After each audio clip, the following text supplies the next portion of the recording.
Today's podcast is presented by PodGo. PodGo is the easiest way for you to monetize your podcast, providing podcasters with a flat rate for ad space so you always know how much you get when you include an ad from PodGo. I recently joined as a member, and you can too. Apply today to become a member and immediately be connected with advertisers that fit your audience. That's podgo.co at podgo.co. podgo.co. The following podcast is being brought to you by the Defy Life Podcast Network.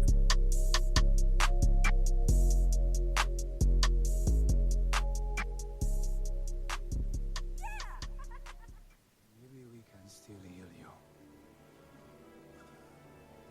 Why? So you can just lock me up? No. Just bury me in the ocean with my ancestors that jumped from the ships. Because they knew death was better than bondage.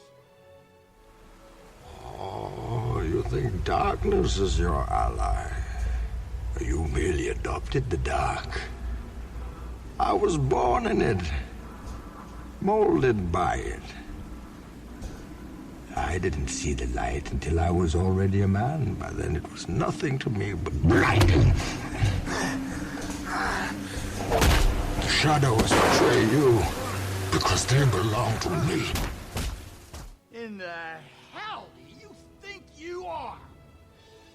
Okay, it's not working out. I'm gonna need the suit back. For how long? Forever. Yeah, that's No, please, Let's Mr. have it. You don't understand. This is all I have. I'm nothing without this suit. If you're nothing without this suit, then you shouldn't have it, okay?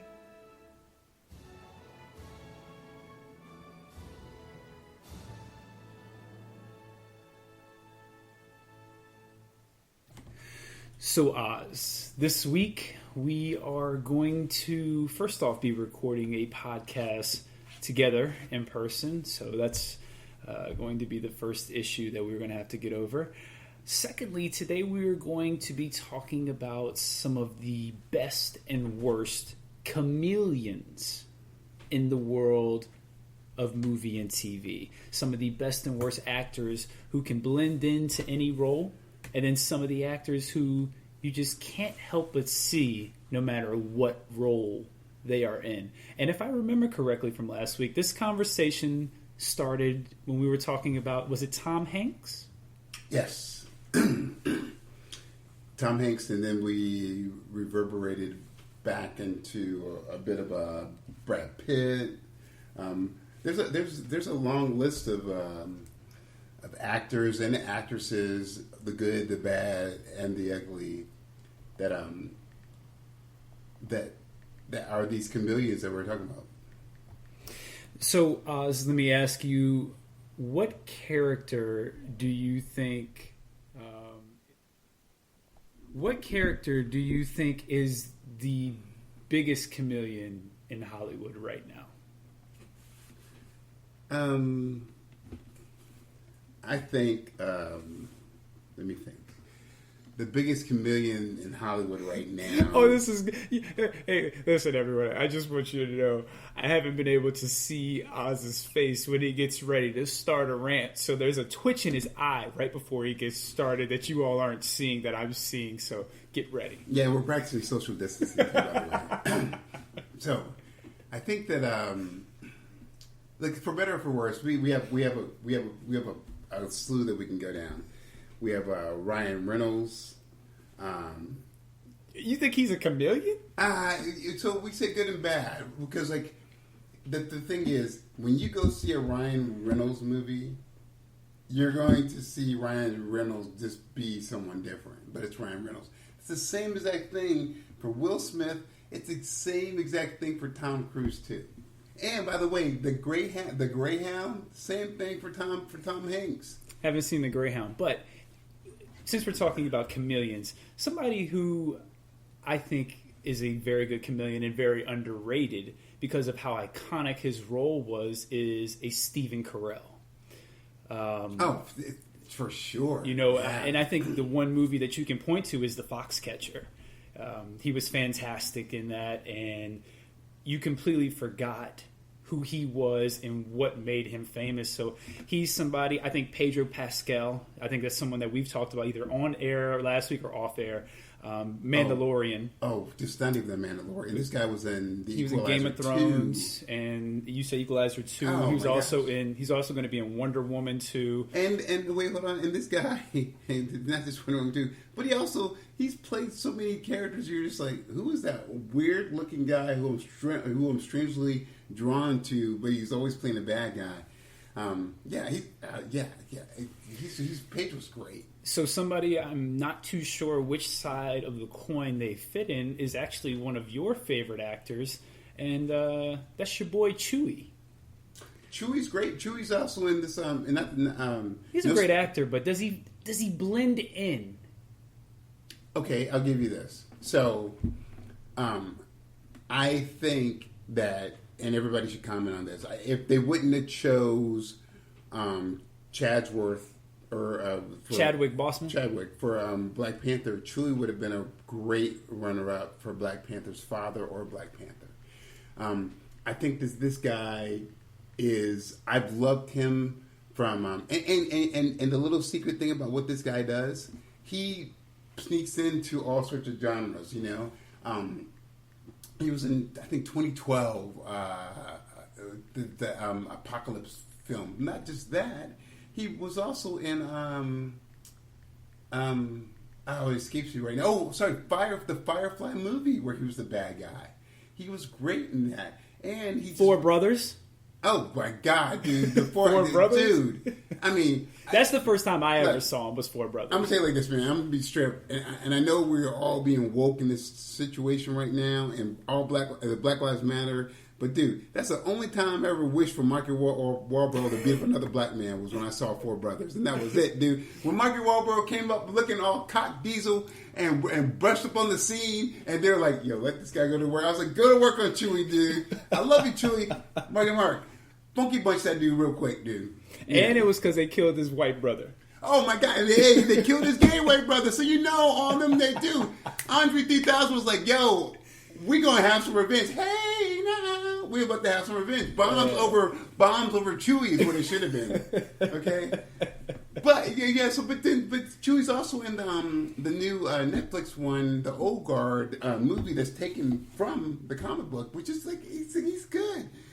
My fear for this guy is, I think he's just like, I'm settling in. I don't want to do any more where I'm seen as a crazy action dude. He's still got the action potential left in him, dude.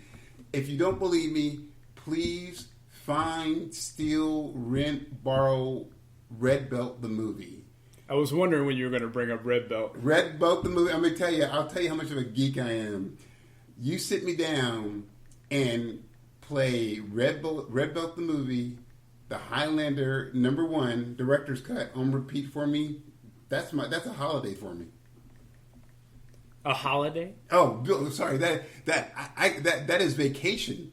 You know, that not even a holiday. That's a vacation for me. Play that on repeat and let me have my nachos. I'll be great. All right. So you mentioned Will Smith.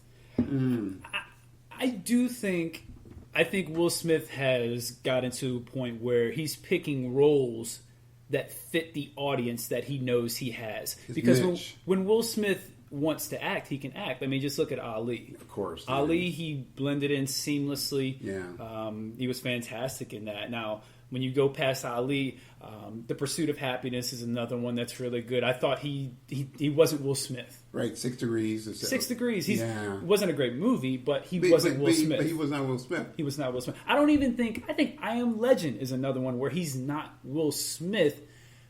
Oh, let me rephrase that. Mm-hmm. He is Will Smith if he was the last man on Earth. Yeah, but don't you think I Am Legend is also when he started going, oh, I am Legend, but I am also figuring out my audience too. I do, and I think, but that was a groundbreaking one for him. But I don't think that's it. I don't think that should be a bad thing. No. Look, dude, at this age, and I believe in socialist philosophies all day long. But in this age, get your money. And look, dude, if you know your niche, you know, people don't be bagging on Tom Cruise when he knows it, or Brad Pitt when they certainly knows his niche. So Will Smith knows his niche. And I will bring one more thing up. Will Smith knowing his niche is better than Martin Lawrence or Tyler Perry knowing their niche. Because he will try and do sci-fi justice, and sometimes he fails miserably at it. Gemini Man, you know, but I think he's figuring out his little thing. And I'll give you something else, dude. Will Smith basically is the next generation Danny Glover, because like the way he was with your boy Tommy Lee Jones from Men in Black 1, 2, and 3. That's the same way that Danny Glover was with Mel Gibson for Lethal Weapon. It's an ultimate buddy film, but he had to be the sidekick that, like, you know, would get his ass kicked all the time. But it worked, you know. Yeah, I think the chameleon topic and who is and who isn't, I think it's a very interesting one to break down, because there's a lot of different factors you have to think in. Like we talked about Will Smith, he has his niche, he has his audience, and you're going to bring in between $50 to $100 million every movie. Why would you change that? Tyler Perry's another one. He has his audience. He's going to spend $5 million on a Madea movie, but every Madea movie is going to bring in $40 to $50 million guaranteed. Yeah, dude, it goes like this.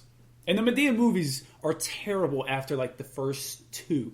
And Regular Scott went in it last episode, and I was like, yeah, whatever. But he had a good point, and it just goes, look, man, Tyler Perry, love him, hate him, whatever. But I tell you what, that dude did sneak appearance on Star Trek, though.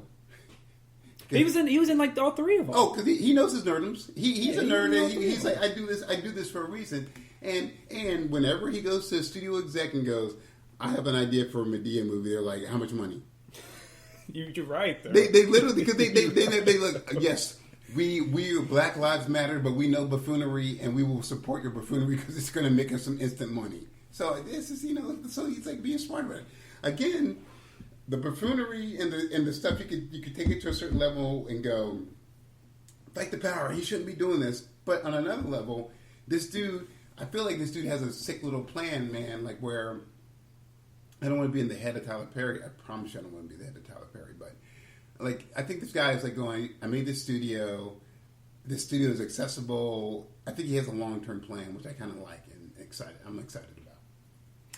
Yeah, I agree. But before we get too deep into things, allow me to set the table. This is Take a Knee for Marvel vs. DC. I am your host, Regular Scott. I am here with my co-host, the comic connoisseur, the mighty Ozzy Killmonger. Oz, what's going on? What's up, good people? And you can find us on Twitter at knee for Marvel vs. DC. That's the number 4. You can email us at knee for Marvel vs. DC at godefylife.com. You can also find all our podcasts at our podcast hub at defylifepods.com. You can also download our podcast anywhere you get your podcasts: Apple Podcasts, Spreaker, Radio Public, TuneIn, Spotify, iHeartRadio, all those places, Podchaser. Download the podcast, like, subscribe, give us a 5-star review, or tell us what you don't like, but let us know what you think about the show. Any and all of that will help. You can also find us on Instagram and Facebook. We're always putting up different... Well, let me rephrase that. I'm always putting up different polls. At Ozzy Real is... He's on the internet. That's all I can say. You can for sure know that I will sometimes reply to some of the polls that Regular Scott puts up. But I'm saying this. You replied to the poll 3 days after it's closed. Well, it's still replying. Okay. Yeah. Right. Yeah. That's right. So okay. I will say this. I'm trying to be good about this, and I say this every episode, and I'm totally lying. I'm trying to be much more better about the internet. Look, it's not because I'm old. Because I am old, but I feel very youthful. It's just like sometimes social media is a web. And it's a very dark chasm. And I don't want to go down that dark chasm, because if I go down that dark chasm, I'm like, oh, I should be geeking out on what's comic book nerd news. Then I go on, oh, don't be a Karen. camp website. I'm like, and I'm on that for like 30 minutes. When I'm like, wait. There's going to be a black woman who's going to be Batwoman. Oh no, but wait, there's this cool thing on. Now see, that's why I try and like focus on my things, but I have devoted some time because I've made a mission. Listen to me, regular. But I just want everyone to know I was looking away, and this guy is all up in my face, telling me, "Listen, regular, COVID, look at me, COVID." I said, like, I'm hugging him. I'm like this is not. Please, I'm so glad they can't even see this. I'm like literally on this dude's shoulder. No, we're not. We are a full table length separate between us. There's a full table between us. In my mind, I'm hugging you, but it's fine. I am doing this. I am going to reach 100. Hey, don't see that's the negativity right there. I don't want to do a show with you anymore when we're face to face. Because I'm glad it's better when I don't have to see the reaction. Literally, I said I'm going to do before I finished 100. This dude's mouth and jaw drop. If you don't believe me, there is a dent in the floor where we are now. I heard. Did you not hear the thud? I said I'm going to do. Man. I'm going to. I didn't say 100 of anything. I said I'm going to do 100. He was like, "Clunk." I was like, "Oh, thanks for all your support, brother Scott." Listen, let me tell you something, Oz. If you're not counting to 100 and you ain't doing nothing that's getting to 100, dude, I ain't say Twitter. I didn't say Instagram. I ain't say TikTok. I didn't say Vine. I didn't say Friendster. I didn't say MySpace. I literally didn't say anything. I didn't say I'm going to have 100 AOL emails by the time I said 100, and this dude's mouth dropped like you ain't doing 100 of any. You ain't even doing 100 push-ups. I was like, what? Oh, you're not doing 100 push-ups. What? Not straight. Oh, come on, son. I give you 50. I appreciate I give you 50. I give you 50. You're not doing 100 straight, though. I'm saying, man, God can do them crooked too, but as long as I can accomplish 100, I feel like I can accomplish 100, okay? Oh, man. Listen. The jaw drop when again, can I please make this perfectly clear? I didn't say 100. I went he went, what? You ain't doing nothing. Man, Uncle Oz, you do 100 of anything. Shots fired. Wait, shots fired. Kapow, kapow. Man. It's going to be like this today. We're going to be able to see each other's reactions and facial expressions. It's going to be a different show. Now I'm going to insist because it's a rare occasion when we do a show, dude. We are not letting society beat us down. Because I'm just saying, I'm ready. I'm ready. I need more alcohol. I will say this though, it is a little jarring to be here face to face. We don't, I'm gonna break a little kayfabe, a little behind the scenes. Uncle Oz and myself are actually related. He is my actual uncle. And when we see each other, it usually has nothing to do with the show. It's on family occasions, and we don't like to bring up the show because usually it's like it's sort of like the people that went to like Afghanistan and Vietnam. You don't like bring it up in the first place. Hey, how was your tour of duty? No. You just want to be cool and ease into it because people know being a co-host with this dude is like a tour of duty, man. Like some days it's like it was good. Some days it's like he kind of went on me for some reason, bro. So it's a little jarring to be doing this show. Oz got his notes together. He got his doctor's handwriting all written down and everything. It is code because I knew he was coming over. I was like, you were not reading anything. It's purposely designed for anybody who was reading upside down. It looks like Zartana wrote a spell. Okay. And also, I just want to say, if you hear me start slurring or I just like ended up just muted out at some reason, Oz gave me a drink and I didn't see it pour it. He just handed me a drink and said, "Here, drink this." So I don't know what's coming next. And I want to be perfectly clear because we're trying to be honest together not for once. We're always honest, but so. I said, "Do you want a beer?" And he said, "No." And I was like, "Okay, cool." 5 minutes later, I was like, "Hey, man, I'm drinking a beer. You sure you don't want a beer?" He said, "Regular Sky." This is what he's called, Regular Sky. Regular Sky said, "Sure, I'll take a beer. What you got?" Because he's smart. He's suspicious of me. He's like, "Yeah, you ain't gonna put no roofie up in my thing, dude. How you gonna hand me an open beer, dude? Come on, Uncle." And so anyway, so I handed him a crisp, unopened beer. poured it. He's like, thank you. I said, no. Here's the glass. Poured it into a glass. Make sure there's no head to it, dude. Like ex-bartender that I am. No head. Christine, you can see the bubble. Ask regular Scott if you cannot see the bubbles rising from this delicious beer right now. As we speak, as I take another sip. Yeah. And so this dude, now he does it. He took a sip of the first beer, and his first reaction was, oh. It had a few more hops than I was expecting. And some might say it has a bit of a bite to it. A little bit. And I've been watching. I've been trying to be cool, not trying to provoke. I've been watching. First one was like, ooh, and I saw the swallow and the gut went crazy, but the brain got excited. Now he's halfway through. So I'm usually more of a Mexican beer, a Corona, Modelo. But I don't mind a Fat Tire or something like that. Very nice. A Heine's okay. I'd rather not. But if that's all we got, Corona. Yeah, that's what I said. The Mexican, the Corona, Modelo. I will not drink piss anymore, which is Bud Light, Coors Light, Keystone, all that. I'm not drinking piss anymore. People who drink the Silver Bullet Coors Light, you basically. You don't want a light beer. You want a reason to go pee and say man, I had some shitty beer. That's all. You want to the only reason people drink Coors Light is because they like silver labeled. They like silver colored beer or you're scared of werewolves because there's no reason to touch that stuff. Dude. Hey, let me tell you something. If we could honestly, I can't because I'm a very basic drinker, but. Uncle Oz could do an entire episode just on beer. Oh, I could.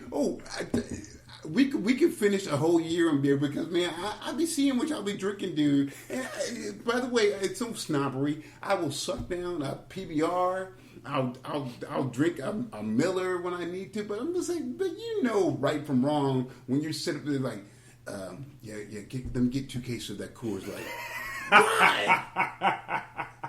2 cases. It's like, okay. Or look, anytime you hear, we're going to have a bonfire, we're going to have a kegger, I'll bring my own beer. Oh, because you know they got Coors Light. No, it's Keystone. It's usually Keystone. It's so when people bring Keystone or Coors Light, and they're like, no, we got the beer. They don't want you to come to their barbecue. They're trying to make you leave early.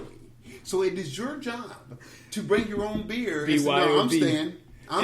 And I'm not talking about the rock song. Yeah.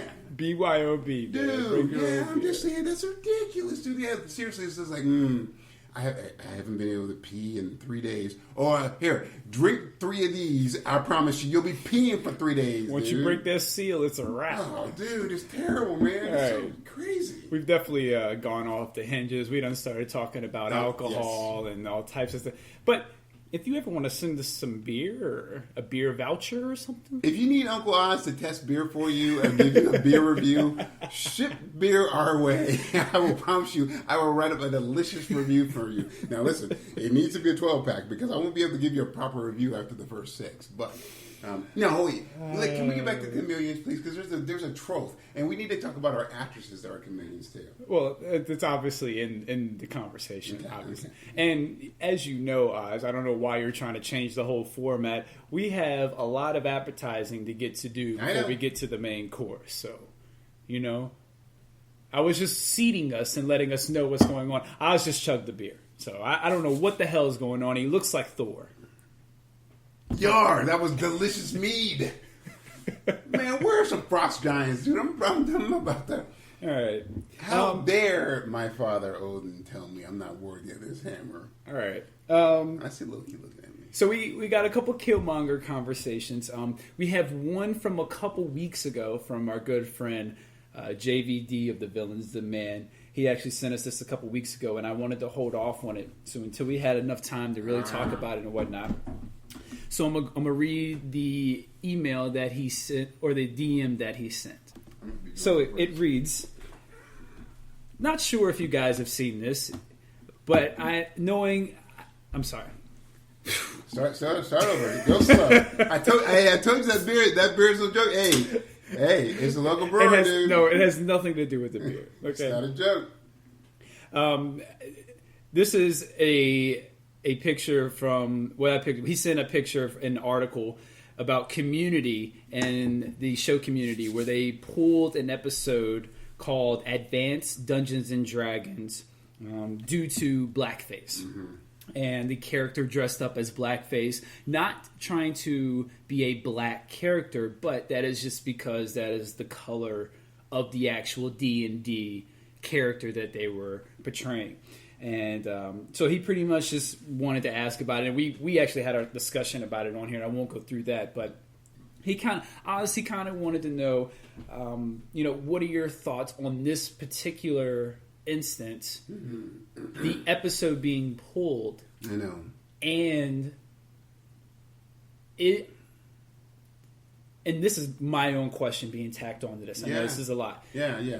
Is this a way to give us a quote-unquote victory without actually giving us what we're striving for and trying to do? Yeah. No. So as usual, man, the dudes always like post thought-provoking stuff, and I love those guys, man.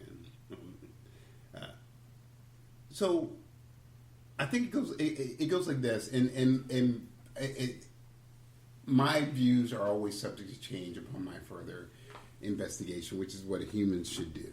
But man, it's so easy to go, look, pull everything that might be racially, sexually offensive to everybody, pull the episode, let's get rid of it.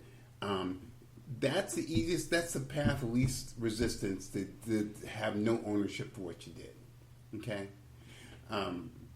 It stops the conversation. It says, look at what I did. I did something that's super amazing. As opposed to leaving it and going, no, this is why we did it. There are some instances where, and I'm going to sidetrack for a little bit. I want to talk about this cancel culture. I don't have a problem with any sort of cancel culture because, the original cancel culture came from hardcore conservatives when they first tried to cancel the Dixie Chicks back in the day. When they were just like, oh, you don't like this, and they tried to ruin their career, and now people are going, oh, this cancel culture is too much with this new generation. It's never been that way. Cancel culture has always been around. People have played their card forever they want. If you don't believe cancel culture, remember when people were going, I'm never calling French fries again, I'm calling them freedom fries. So just think about that for a second. But let's get back to it. So why don't we dig deeper, dude? I think it's about time that you don't get rid of a show, and people think that you're getting rid of a show is like getting rid of a statue or getting rid of a monument. Two totally different things, okay? There was work that was involved in putting that statue up. And you want to talk about the legacy that did, that people thought, we should all pull our money together, put this tribute to this crazy thing, the Civil War happened, right? People put all their money together, made this episode, and we're saying, oh, you know what? It's because of this. It's because the D&D character actually is like this. We should go deeper and find the root of that reason why. Why was that D&D character looking like that? What's the root of it all? Because that's the point of it. There's a practice in, I'm so sorry about this. There's a practice in the Netherlands, Scandinavian, somewhere, where they have a black face person that comes out during Christmas time. And he's so beloved. He's great. He's in blackface. They love him. But people are like, hey, what's the root of that, You got to find out what the root of it all is.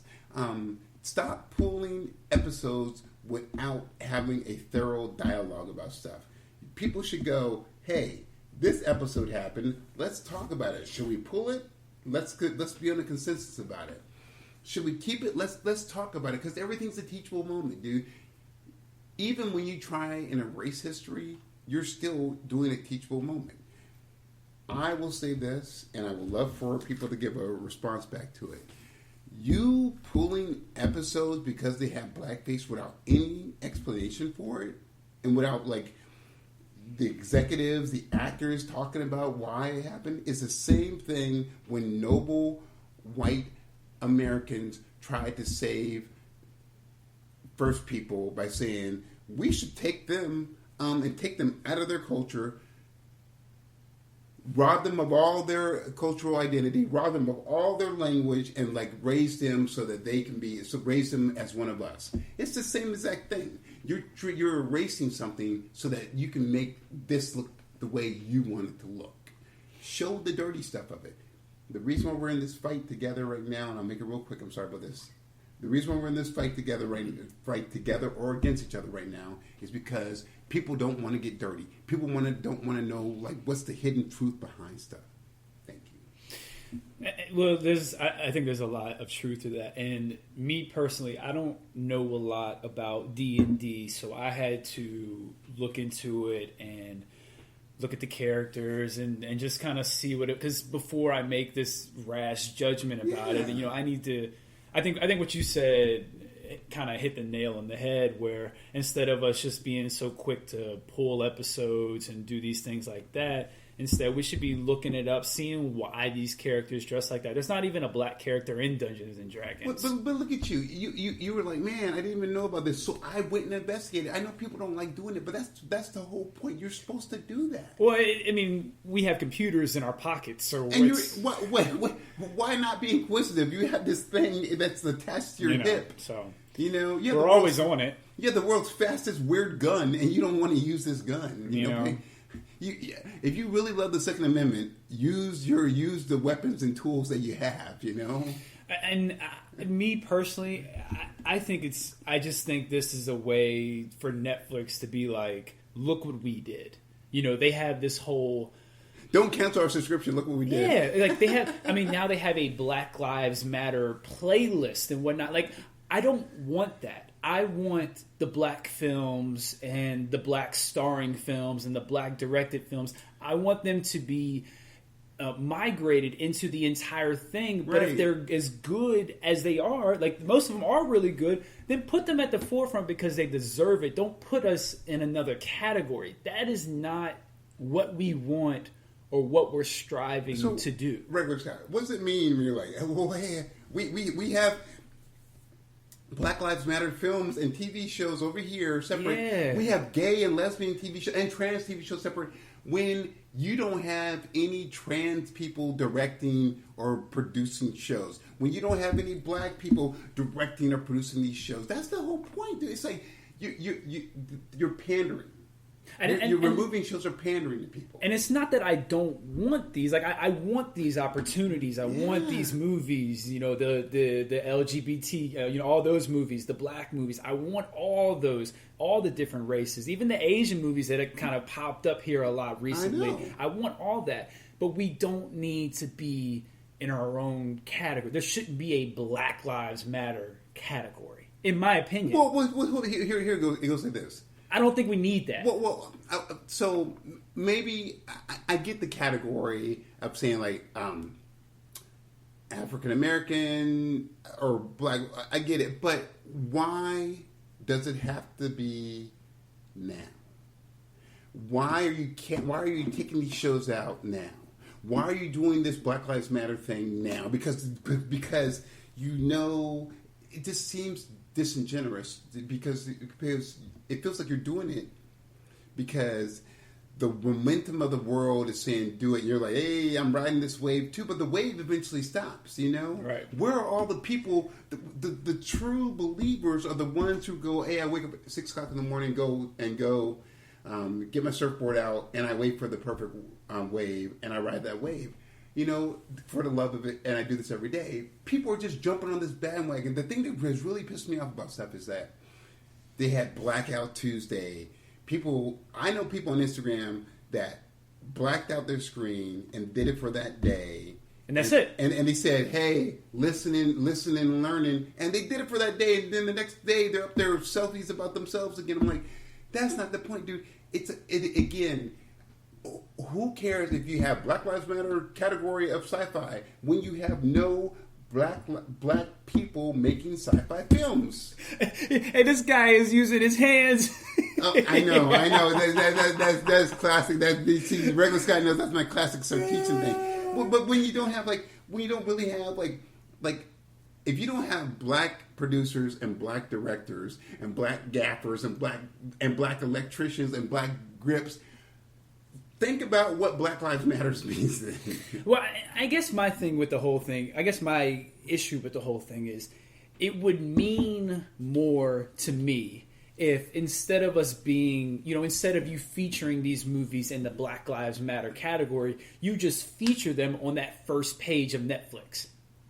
Like to me, that means more than having to go down to the BLM section of Netflix and then go through. Just put those movies at the forefront. Like, why would that be an issue to have 6 movies of an all-black cast?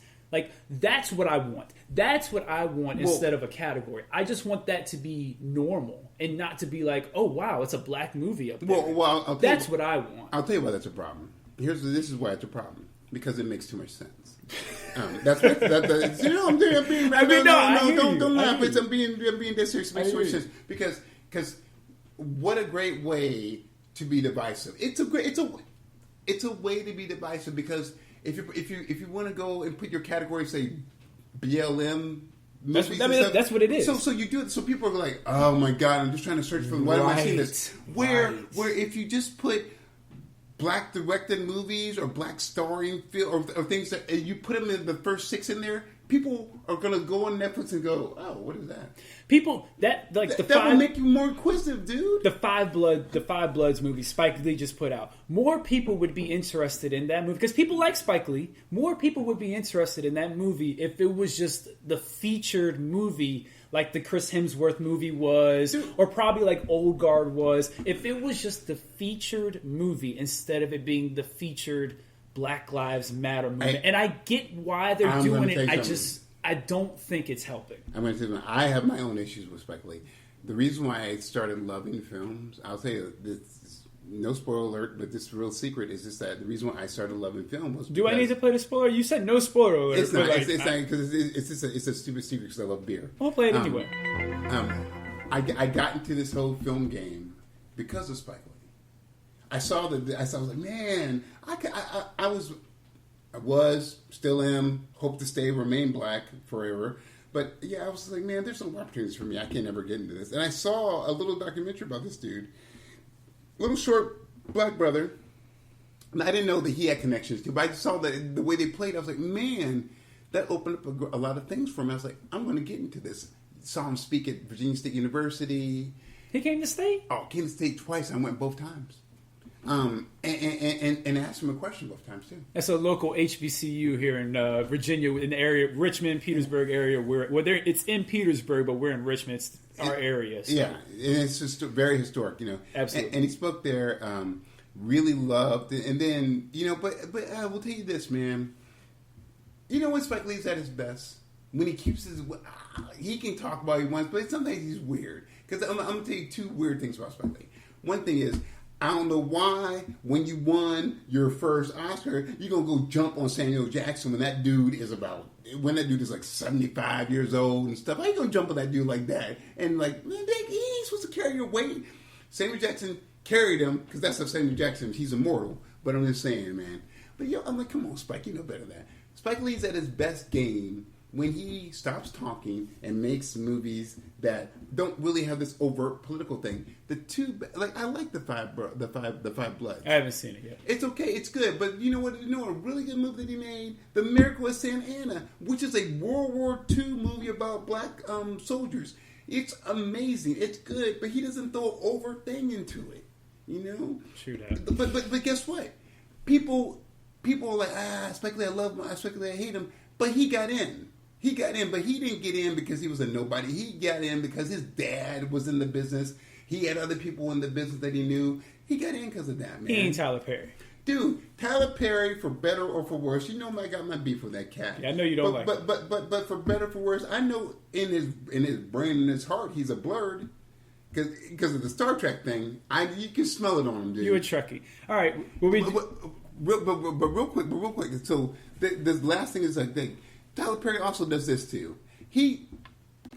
Sorry about that, everybody. We just completely cut the show because a little TD, a little technical difficulties. I'll take that one again. The laptop died. Well, it was just about to die. I had like 2% left, and I had to go find a battery. For those that know, regular Scott always takes a hit on the technical difficulty. Hey, man, I am technologically illiterate. So okay, all right. So real quick about the Tyler Perry thing, real quick though, because we have another Killmonger conversation. All right, so give me 30 seconds. Give me 15 for Tyler Perry. 15 seconds. Tyler Perry goes, "Hey, he knows the game." He said, "What do people go to see? Black people love church stuff. Put it in off Broadway. Got a bunch of money off that." Great plays, by the way. Hollywood said, "All right, we'll take a chance." Took a chance on him twice. Hollywood did not take a chance on you 3 times. When he rolled the dice twice and made money for those guys, they said, "Come on." Then he went off to do the bone. He did. Oh no, not the Bone Collector. He did Alex. What's his face? Alex Cross, which is taken off of a great. So he is a bit. I think Perry is a very smart man. No. He's very smart. His plays are fantastic. I remember watching his plays at the beach with my family long before he ever even sniffed a movie contract. He built up the cred. Yeah, absolutely. He built up that cred. JBD, great question, man. Yep. That really had us going. That's an excellent question. We got one more Killmonger conversation question from our very, very consistent and fellow listener, Philip Darnell. Love Philip. Get him, Philip. Good friend, Philip. Another rant. He knows who this is going to, so he already put that in there for you. Hollywood is trying to make bad guys into good guys, essentially victimizing the villain and sympathizing with the oppressor. Like saying the bad guy had a good reason for destroying a school bus with innocent children on it. Wow. They need to let villains do like Alfred said in The Dark Knight. Some men just want to watch the world burn mentality, where they are evil just because they want to be. So, Oz, that is your Killmonger conversation. What are your thoughts? Hey, Philip, thank you. Keep busting them out. We know I appreciate it. Trekkies for life.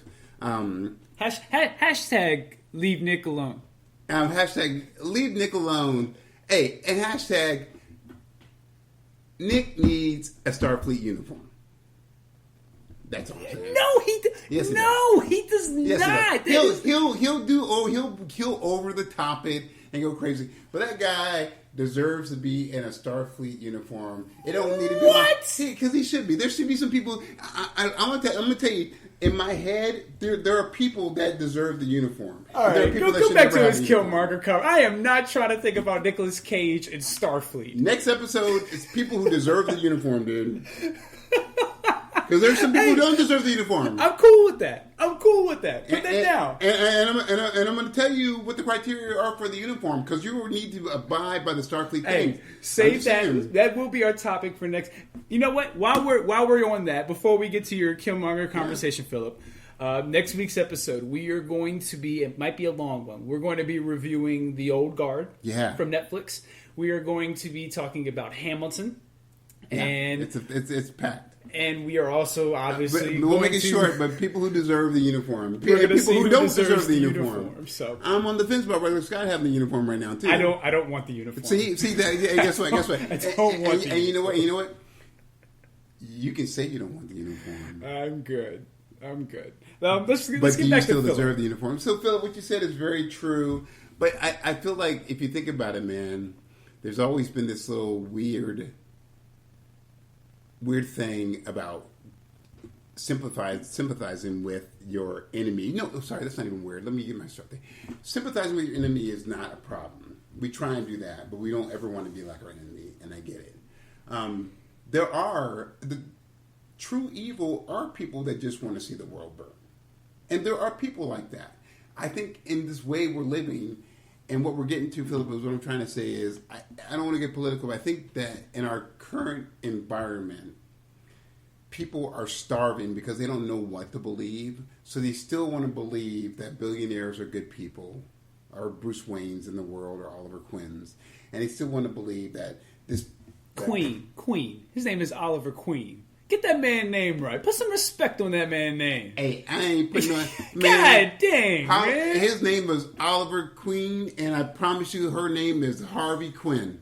I'm Queen. I promise you. I seen it, dude. They made a typo. Her name is Harley Quinn, dude, and that's the way it should be. Hey, you know what? That's the way it should be. That would be dope. Uncle Waz gave away what? He gave away what? You should take your respect. If dude. Oliver Queen and Oliver Quinn and Harley Queen. So what you're saying is the Joker is actually gay with Oliver Queen. Dude, hey, you put that's a whole new spin. Elseworld, whatever you want to do, what you need to. So, but I'll say this, dude, that we really, when we see the face of evil, and we see people blatantly do wrong and do dirty, evil stuff, we want to believe that there's some good behind it. That's where we are right now. That's all the trickery that we're in right now. So yeah, Philip, I have always been a fan. We want to also know why bad people do things too. That's the reason why they go deep into stuff. But there are some people just like, yeah, man, you know what? I put a bomb on that bus with all the kids because I wanted to see what a bomb what a bus full of kids blowing up would look like. There are people who are just evil, and we need to remember that part of it. I think being old-fashioned is good and having an appreciation for that. Yeah, there literally is good versus evil. I like that. Yeah, I appreciate that. I think the best villains are the ones who truly believe in what they're doing, but they're wrong. Like, I think it's hard. I think, like, Killmonger, he spoke a lot of truth. So you sympathize with that, you know, and then he starts saying these profound things like throw me in the ocean with my ancestors instead of me being in bondage. It makes him sympathetic, and I think that's what you're speaking to, Philip. And I'm actually with you in that I'd much rather have a villain who is completely For me, that's what made John Wick such a good movie. That guy killed his dog and did all that terrible stuff and was completely irredeemable throughout the entire movie. Or that dude killed his sister. And you almost felt bad for the mob dad who had to be like, yeah, what am I supposed to do? I know. Like, you almost sympathize with him instead of the son because the son was such a douchebag. And that's how bad guys should be. You should want bad guys to get their comeuppance. I'm gonna throw something out there for you and Philip, okay, and for all of our listeners too. Just listening to you talk and just really thinking about it more. Here's the thing for it. You should have your bad guys who you have to question and really go deep. Like, again, go deep into going, what are they doing? What's their motivation? Because at the end of it, it's not really about them being bad. It's really about what you think is good and why you're fighting the fight. You know, bad people don't wake up in the morning and go, I don't know if I'm being bad today. They just know they know they have an agenda and they're like, yo, I'm doing my agenda. Lex Luthor will never wake up and go, man. But he truly believes in what he's doing, though. So that's why he doesn't question it. He believes that he believes that humans first. The Kingpin, same thing. So the reason why we have these bad guys that we feel like are complex and that have issues, it's to make the good guys really know what you stand for. Because it's probably my fatigue in this universe right now. But for me, I want people to start standing up for what they believe in, dude. I don't want you. There's no more wavering on the fence. You need to believe this. You love Tyler Perry? Cool. You think Will Smith and Jada are doing their thing and it's cool? Stand up for it. Believe it, dude. That's it. That's a whole another episode, too. Hey, episode 2. That's the week after next week, dude. That red table conversation is a whole other thing. Jackie Chan is going, I thought you kicked karate for this? Ooh, are you serious? Boy, god dang. There's a reason them kids went on that table. My God, dude. Oh, good. Red table, the old man. Holy hell. Hey, you made me question the red wedding from the red table. Hey, on the low, Jada Pinkett Smith's a little bit of chameleon. Oh, dude. She's a little bit of a chameleon. Do you remember her TV show she had where she's Nurse Betty or some craziness? And then she's Niobe. Dude, she's Naomi. And then she'll be brought up later in the comment. Okay, but and freaking A Different World, dude. She blends in. Yeah. What's the one with Queen Latifah where they're the gangsters and they try to rob the bank? Set it off. Oh my God! So they all had this crazy man. Yo, man. Hey, on the real, when Hancock was, oh my God, I'm drunk because I can never be with Charlize. Oh no, he drunk because his other superhero woman was Jada Pinkett somewhere other in another part of Antarctica. She was in the Matrix messing with Lawrence. Dude, she was lost in the Matrix. That's why he's so sad. He was like, Jada, where are you? He's like, man, I'm in Morpheus, dude. Give me a break. Philip, as always, we appreciate the question, and I 100% agree with you. I think. I'd rather have the villains, like you said, like Alfred said, they just want to watch the world burn, and I think those are better for it. They make the movies more interesting. Yeah. That's a big part of why John Wick works for me as well as it does off of such a basic and simple plot. I think it's built upon because you want to see this bad guy get his, and there's no redeemable factors about it.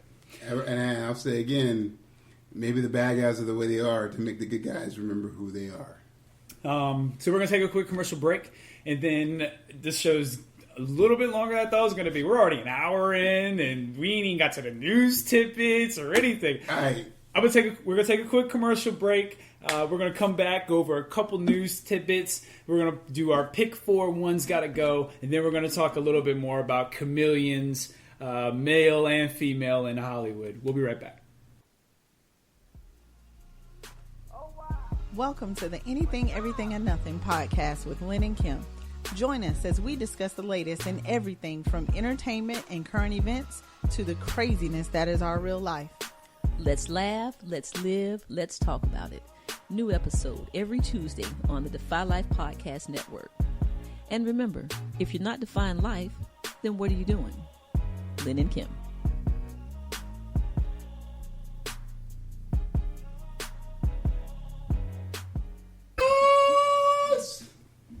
I just want you to know that was all on there. Your little scream. And I'm not drunk, by the way. Welcome back to the show. This dude has been antagonizing me, claiming that I'm drunk off of a couple beers. Wait. And by the way, make sure you're checking out Anything, Everything, and Nothing podcast with Lynn and Kim. Yeah. The lovely ladies of Defy Life. Let me rephrase that. The first ladies. Of Defy Life. They're lovely, but they're the first. The first Battleground champions. Well, second. West Coast was the first. The first female Battleground champion. So, the first ladies of Defy Life. Uncle Oz, get that look off your face because they beat you too. I mean, if my co-host wasn't the co-host for Jay. I mean, yeah, man, you know. But definitely check the ladies out. So, Oz, did you get another beer? Your cup looks empty. No, my cup runs over. No, because I spilled it. But that's beside the point. It's fine. A lot happened during the commercial break. So, yeah. All right, let's get to the news tidbits. I actually don't have my handy dandy notebook that I have that I've written every single episode in. So. I have my famous last words, dude. Don't believe that. My handy dandy iPad here. Isn't your iPad your notebook? Don't you? You have a pen that you can write stuff with your iPad, right? Right here. So why is that not your notebook? I like pen and paper. It's the same reason I like regular comics instead of like digital comics. Like I can't read digital comics. I don't enjoy it. I've got my hands on a couple digitals that have been pretty awesome. It's not even. It has nothing to do with the story. It's more so I just can't, like, I don't know. I just prefer to have it and be able to flip the page and all that. It's just something about having it in my hand instead of reading it on a screen, you know? No. The respect doing that. There's something about this, like, I don't know. Maybe it's stupid as saying there's something about having control over. It might be. You know? So, it might be. I don't know. You know, I do like control. Janet Jackson does too. I do like control. Janet Jackson does too. And Lord knows this dude loves control. Yeah, I do like. All right, let's get to a couple news tidbits. I got a few news tidbits. I might have to cut a couple because I didn't realize that the hour 43. Yes. What? Wait, hour 2. Almost 1 hour 2. It just feels like 43 hours with this dude. You ever seen that submarine movie where like they're trapped on underwater? It feels like for days and they're trying to survive. I'm in a submarine right now. Great. And it's not a yellow submarine. Justice League Rebirth is the live action Justice League movie will be coming to HBO Max. Wow. This will not be animated. This will be live action. This will be completely separate from the Matt Reeves trilogy, from Zack Snyder's Justice League movie. This will be its own entity. And it's a movie. It'll be on HBO Max. It seems like DC is now countering Marvel with their own multiverse where they can have different universes and pretty much do whatever they feel like doing with the universes. So first off, and the Rebirth will be obviously about Justice League. It'll follow the Rebirth comics and probably a little bit of the New 52. It'll probably take elements from every iteration as far as their origin and blend it together. So Oz, what are your thoughts on a Justice League Rebirth kind of starting its own universe that way on HBO Max? Well, why not? Well, you hear the rumors of them getting Henry, getting Ben, getting Michael back. So I think this is a long-term plan. I don't mean to cut you off. But I don't think that has anything to do with this. Well, I want to say that. So I feel like there's a long-term plan with Warner Brothers, just to kind of go. We'll never beat Marvel at what they're done. We'll never do it because they've done it and they did it well and they killed the game. Billions of dollars, almost $1 trillion, probably $1 trillion. Well, because they have $2 billion, $3 billion movies. So if you, maybe not a trillion, not a trillion, but easily hit that $1 billion mark, which made Warner Brothers go, "Damn, we're really sad," which made Marvel go, "God damn, we're really happy." Yeah. So maybe there are some smart. I'm surprised, but maybe there are some smart execs there who go, "We can't beat them. Let's do our own thing. What are we good at? We're good. We are the originators of the multiverse. So why not hit that game?" And I feel like, and there's so much like flexibility with that. They can take it anywhere they want. You can let Matt do his thing. You can let. I doubt Matt will do it. No, but you let Matt Reeves do his things with his movie. Oh, with his movie trilogy. So his thing is still a one shot off in their thing under the umbrella. You let the Zack Snyder do his thing. Josh, you got a reckoning coming upon you, dude. You let Zach do his thing, right, with his thing, and then you go off and do your multiverse thing and I think that's the way that the corner of the market, they own the rights to the most iconic folks. You can say Iron Man all you want to, but Superman, Batman, Wonder Woman, everybody knows that stuff. So go crazy with it, dude, like they should be doing, and take it to TV. Do your thing. Yeah, I think more so this is a good hook for. I think this does more for HBO Max than I think it does for DC. I think this is a way to keep people, because people are going to get HBO Max for the Snyder Cut, I'm sure. And I think this is a way to give them something different. And this could connect to the Justice League Dark series that we have talked about on this show that's going to be on HBO Max. This is a way to.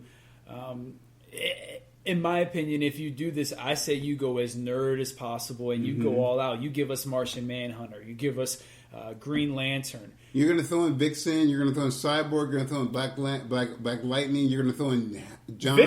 Vixen, huh? They're going to try and make sure they corner the market with their black folk to be woke. I'll take Zatanna over Vixen. Do you want a black Zatanna?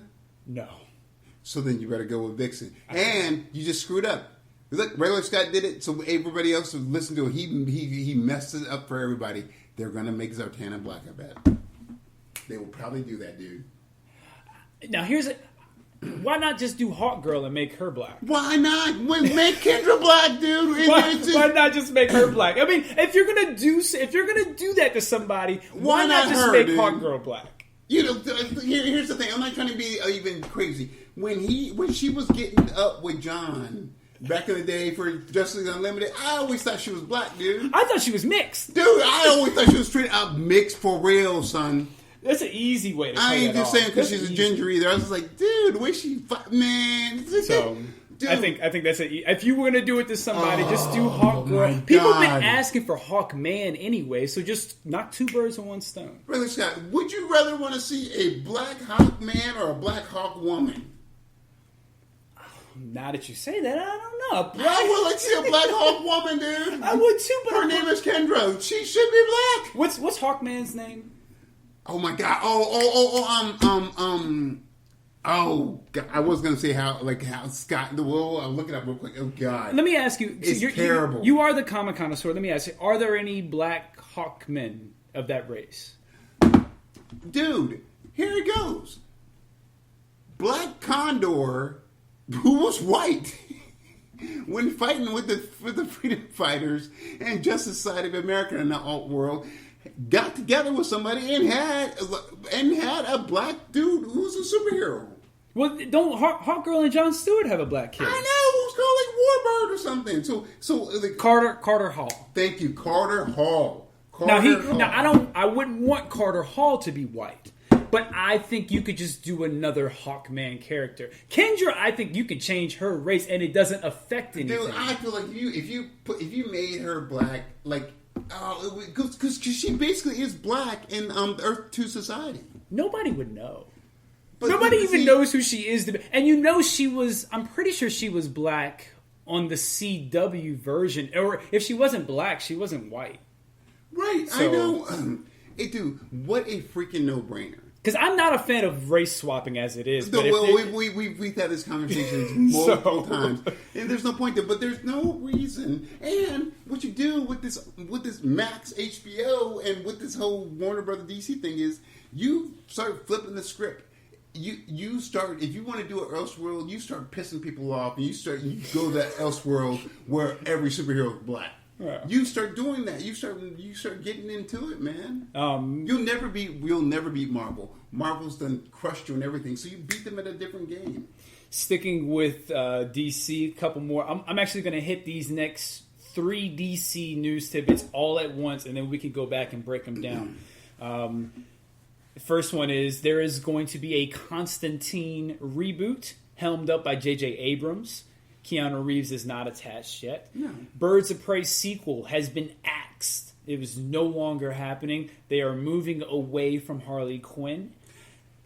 A Gotham PD series is in development following in the same universe as the Matt Reeves Batman movie, and that will be on HBO Max. Oz, I will let you kind of dissect that however you want, whichever you want to touch on first. But those are our 3 DC news tidbits before we get to our other ones. Didn't we have Gotham PD by basically having Gotham? I know you're not trying to be funny, but you know I'm not. You see my I face. see your face. I'm being very sincere. But what? Is that not what happened for 3 seasons? Is that what we had? What's my man's name? That's doing the role of Commissioner Gordon, right? Yeah, from. I mean, he was rated. I forget, dude. But yo, what is his thoughts on this? Because I'm sure he's going, yo, you did that already. So what can you? We're going to do it this way. Jeffrey Wright. Jeffrey Wright. So he is also attached and will be obviously the lead character of this series. Right, but they just did that. Unless you're going to go, we're really going to do it from the role of a beat officer seeing Batman. No, you did that already. So I don't get what the point is at. I actually had a conversation. I'm gonna look up the Twitter handle. I had a conversation with somebody on Twitter about that. They brought up about how. They're not a fan of this. And I also said the same thing. And, I've mentioned this a couple times on the show. I brought up. Well, I'm sorry. I'm being rude. I wish you guys could have seen the way this dude just jumped across the table to interrupt me and cut me off right there. This guy literally dove across the table, both hands extended. But I did practice social distancing. He did. He stopped about 6 feet short. But I did not practice physical distancing. But let me ask you something, man. Can I just get your take on something real quick? I really want your take on this. Go ahead. In this age of us trying to defund the police, let's rethink about law and order. Let's rethink about all this stuff. Why do you need to have a Gotham PD series on now, dude? Why do you need to have that? Who said this was a good idea? These are people who are like, yo, man, I already sunk like $4 million in this. You're not taking my money. Dude, that is crazy to me. Who said this was that is like literally crazy. I'm like, wait. But see, Gotham PD is going to be kind of like Cops live action documentary style. No, dude. Well, that's not a good idea. That's not a good move. The Twitter I was talking with was the Wakandan Wavelength at Randy SO725. Kudos for the name, dude. It worked for me. It's a hell of a name. And he had a post that said, y'all can keep it. We just had Gotham, and Alfred has his own show too. Pennyworth? Batman has a number of allies worthy of a spinoff, but we really want to do a show to praise the police. Really? Holler! So holler, you guys are on the same. So I respond, and I've talked about this on the show multiple times. A Batman Inc. show is the way to go. And you don't even have... It's a natural conclusion, dude. And you don't even have to have Batman do it. And you can still leave it in the universe. Alfred can run Batman Inc. Because he'll just be getting his orders from Bruce. And it'll be the exact same thing. You can keep Robert Pattinson doing his thing with Lenny Kravitz's daughter. They do their own thing in the movie. And then Batman Inc., you can get your Tim Drake. You can get your Stephanie Brown. You can get your Luke Fox. You get your whole international Batmans, and that's for every woke person. There's a Native American Batman. There's a Scottish Batman. There's an English Batman. There's an African. Dude, what a great way to do this. Every episode could be in a different region of the world. Thank you. You have 12 episodes. Every episode is in a different region. A different Bat family, a different Bat member. And listen, you can have Alfred be the linchpin. You can have Lucius Fox be the linchpin. No, I do. I'm sorry. I'll never say this again aloud, and it's the beers, and I apologize. Make Dick Grayson the linchpin and put Dick in it. You make Dick Grayson the linchpin of all this, and Alfred if you need to do it. Okay, so you have them. Bruce doesn't even need to be in it. 12 episodes. As Regular Scott said, different region every episode, and you can have a couple that are two-parters, but let's get back to the nitty-gritty of an episodic show where you start a crazy thing and you end a crazy thing and you move on. That's the moneymaker. And I think if you do that, you can have... I think Dick Grayson's a great example. I think Barbara Gordon's a natural fit. Oh, come on. And I think, and honestly, in the Batman lore, those two would be, if it's not Alfred, but those two would be the next in line to lead everything like this. And then you can honestly, since they're going to kill her off in CW, Kate Kane is another one that would be a great fit to kind of lead this group, as Batwoman. So... I agree with everything that's been said. This just doesn't seem like it's necessary unless they're going to throw us for a swerve, which someone else said. And, it could be kind of like Robin War, where the kids, kind of take up the Robin mantle and are working with the police. No. I'm just talking about ways that they can do it. Obviously, they're going to do what they want to do, regardless of what we think is the best thing to do. But if that's a route they're going to take, at least it's something different. I think people had a terrible idea. They need to rethink their stuff. Gotham PD is ridiculous and had its time. We already did it. It's had its time. Oh, speaking of Gotham, while we're talking about Gotham, chameleons, Jada Pinkett Smith. I got another one. I know. Jada Pinkett Smith. So let's go back to what you said. Why not, instead of this Gotham PD, why not have the Robin thing? If we're all on this, if everybody's woke and on this whole new kick about, I know I get cynical, but part of it is not cynical. Part of it is just like it's really true. If we're all trying to be like evolved and like saying, "Hey, man, police officer, you don't need to use your resources where it needs to be," why not have a series about different Robins? Gotham PD had its time. Make it about street level Robins. We can have some Robins who are, I'm a Robin, and you intervene.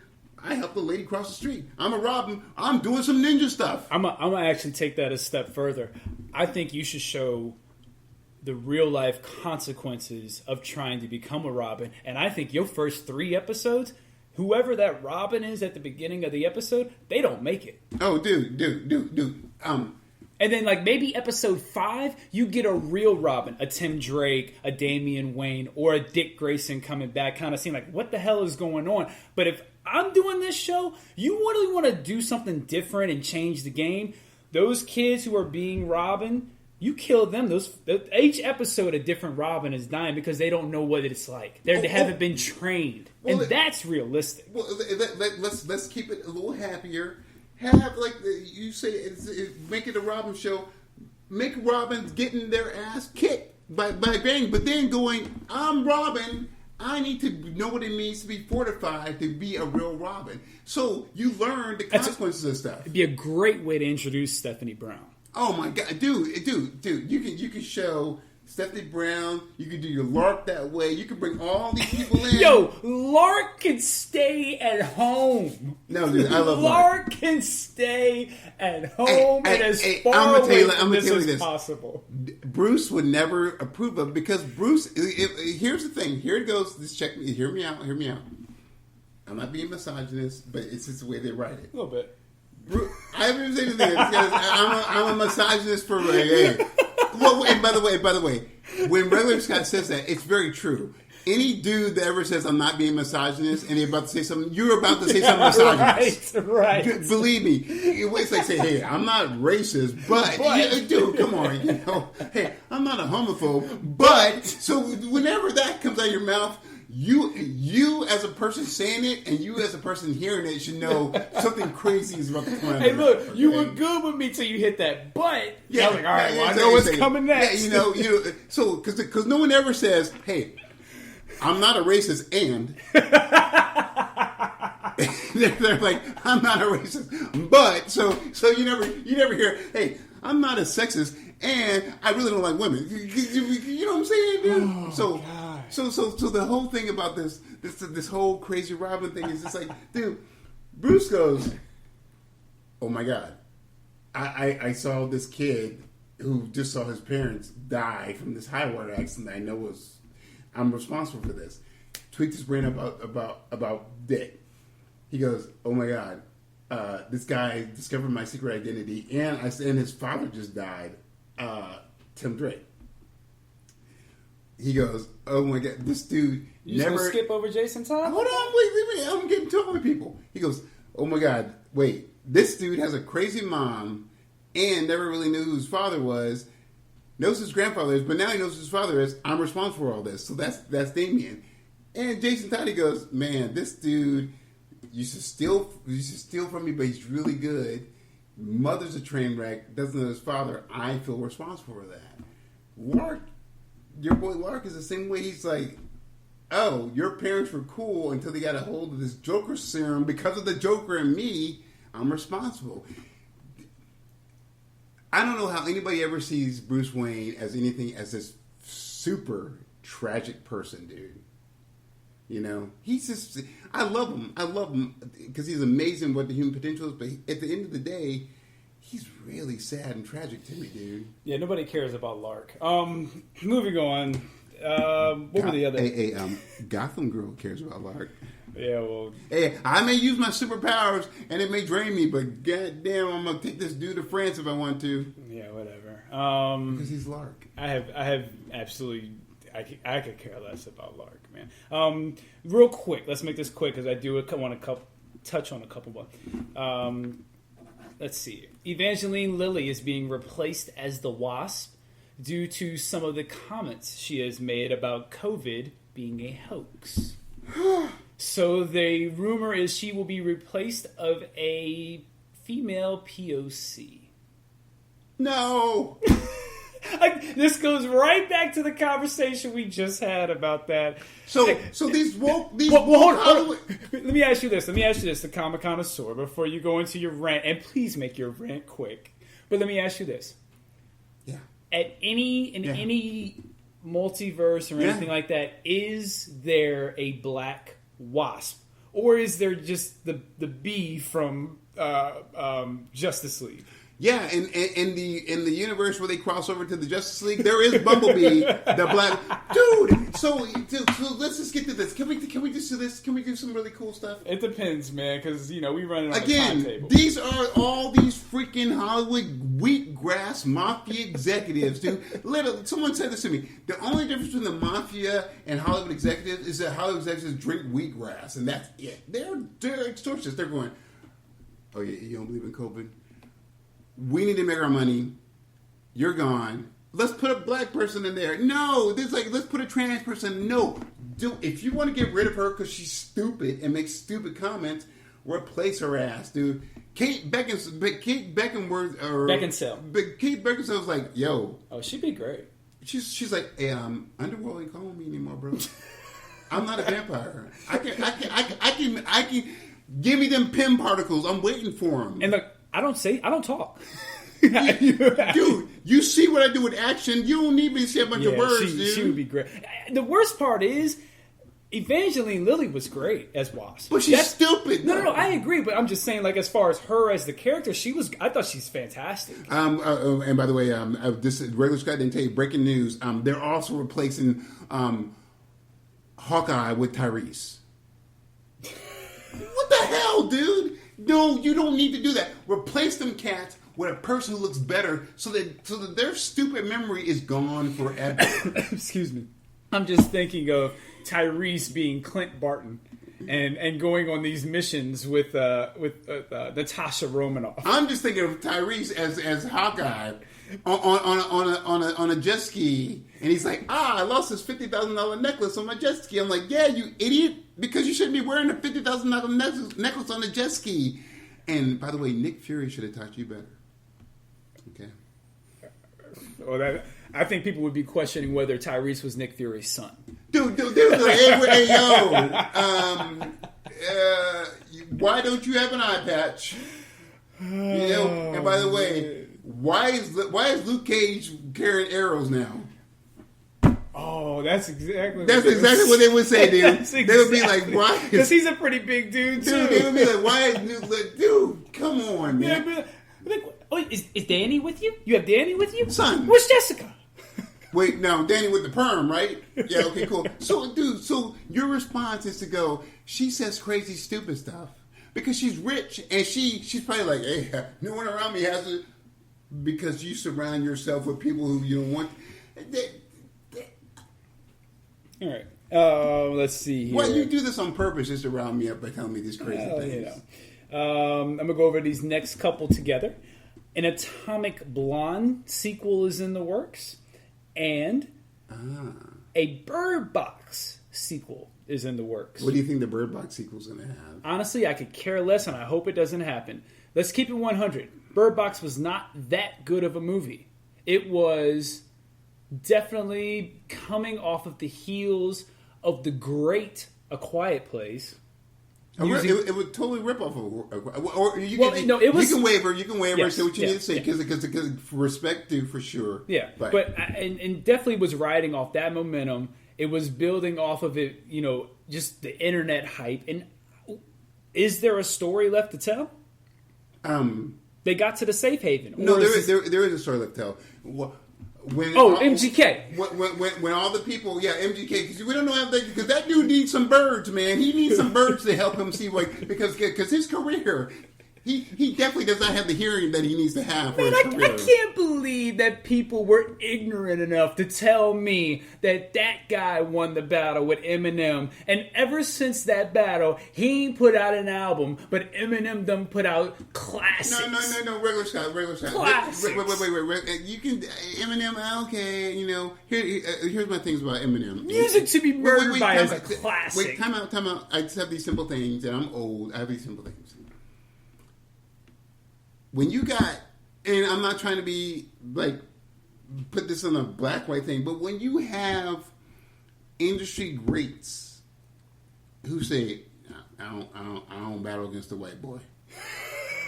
and they say it like that, and they stutter because they know Eminem, dude. You get that seriously. I'm gonna tell. I'll say it. Sometimes I got beef with Eminem, but you put that dude on a lyrical battle with somebody, he will. Eminem, why you put on the apron, dude? Oh, I'm just about to go to surgery, dude. That's all. Wait. Why you wash your hands like that, dude? I don't believe in spreading germs because I'm a surgeon. That dude is a technician. That cat is a technician. And you get a big machine gun because I spit lyrics. So no, son. You're called machine gun because you're kind of antiquated. One, okay. You ain't called AK-47 Kelly. Okay, you ain't called Bazooka Kelly. You know what I'm saying? Your whole thing is you had a diss rap video where you had a handkerchief pre-COVID, smart dude, thank you, shirtless handkerchief and had a shovel. You ain't burying him in. That shovel was for your own grave, dude. You had a shovel literally for yours. Like, hey, what's the shovel for? You know what the shovel for? Yo, this dude is about to bury him. No, this dude is about to bury his career. He's like, hey, yo, I'm a model, dude. I'm a model. And he literally at one point said, hey, I'm an actor. Duh. I'm like, yes, we know. Duh.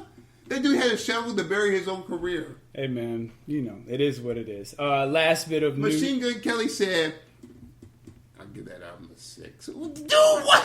Last bit of news tidbit. The Big Show, the wrestler The Big Show, wants to be the Kingpin in the new Daredevil movie. Will he shave his head bald? He's already bald. Really? The Big Show? He's been bald for well over a decade. Okay, now this is on some regular Scott stuff. What do you see? Me personally, because I think obviously the Kingpin should be a big dude. Right. I think he'd be great. Don't you? So my thing I really wish that they would do one time, from the weirdos to like the almost good, they need to have a Kingpin the way he's supposed to be. He's supposed to look like a sumo wrestler. Big Show would be now. He's definitely not the actor that Vincent D'Onofrio. Yeah, he's definitely not the actor he is. But he was good. That was. But one thing I think people don't take into account when it comes to wrestlers going to acting, huh? He's better than Mike, Duncan, whatever his Michael Clark Duncan. Nobody's talking ill about the dead, man. Man, respect dude, but I mean, you're saying you I got you. Oh, but I'm just saying. I'm saying, wait here, real talk. Just because someone's dead, you'll be like, yeah, he was amazing. No, that was crappy. Don't even bring it up. Okay, respect. don't even bring it up. He had to be brought up. And you didn't see that regular Scott shush me with his hands. I did not shush him. If you can visualize a shushing motion with your hands, he said in this breath, he said, "Don't even bring it up," and use his hands to shush me away. I did not shush this man. It was classic. This dude shushed me away. I was like, "Hey, all right, I can't fight that shit." I did not do that. But I think one thing, and this has been said about actors by actors about wrestlers.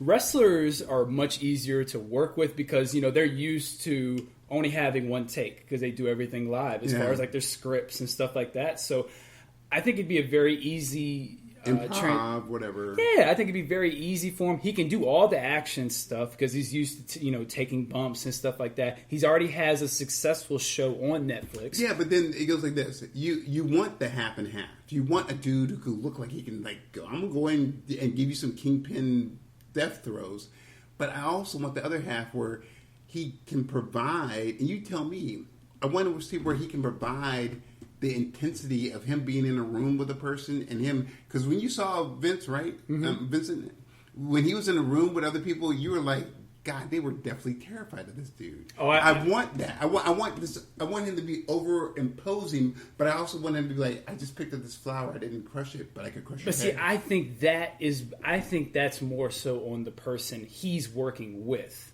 And I think if he wanted to, just in real life, if he wants to intimidate somebody, as a 7-foot, 400-pound man, he can intimidate somebody. I get it. You know what I'm saying? Like, I don't think that's an issue. Now, obviously, you can't do the family stuff because I don't know if he has the range that Vincent has. He's a good actor, but I don't know if he's that good. So, but I wouldn't have an issue with it. Like, I think he'd be a great foil for Peter Parker. In my real life, I've always envisioned the Kingpin being a Andre the Giant type of person. There you go. There you go. Yeah. And while we're talking about the Big Show, make sure you check out JD and myself. We talk about Big Show and other wrestlers and whatnot on our Showdown Pro Wrestling podcast. Make sure you check us out anywhere you get your podcasts, Apple Podcasts, cheap plug. Shout out to JD as well. And we do for JD little intervention. JD and myself are actually working on that. He has a new line of books that have come out, so we're gonna have him on the show soon. I don't dig the rest of hustler, stuff, man. But this guy is prolific, dude. Straight up. He got a new podcast, The Story Build. I talked about that a couple weeks ago. So yeah, we're gonna have him on, talk about his books. And he's pretty lazy. He just, you can tell this guy is like sitting here. He's like, in the last time we interviewed, he's written like 6 books. He's got another podcast, Raising the Family. He also has his real side life. So I'm gonna say it to his face. I'm gonna call him out. This guy could be doing more. He's just very lazy. He's been killing the game, man. Yeah, shout out to you, JD. We're gonna have him on soon and talk about his books. Oz will only be on for half the show because half of it's gonna be me and JD just talking wrestling. No, I'm on for a good 15 minutes, and then JD just takes over the show. But guess what? I've never had a better nap or more restful sleep when these two are on the show. Yeah, whatever. But shout out, JD. You should do more.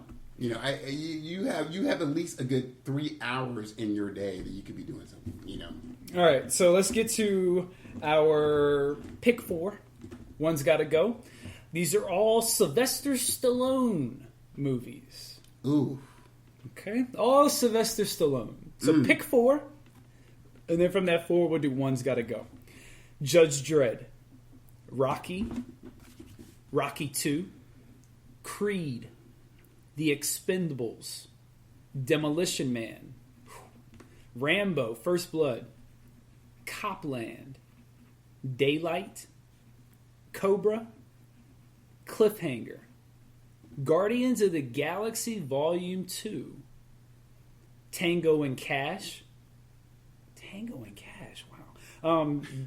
Get Carter. I just haven't heard that name, Tango and Cash, in a minute. I love Tango and Cash, actually. Ants. And Over the Top.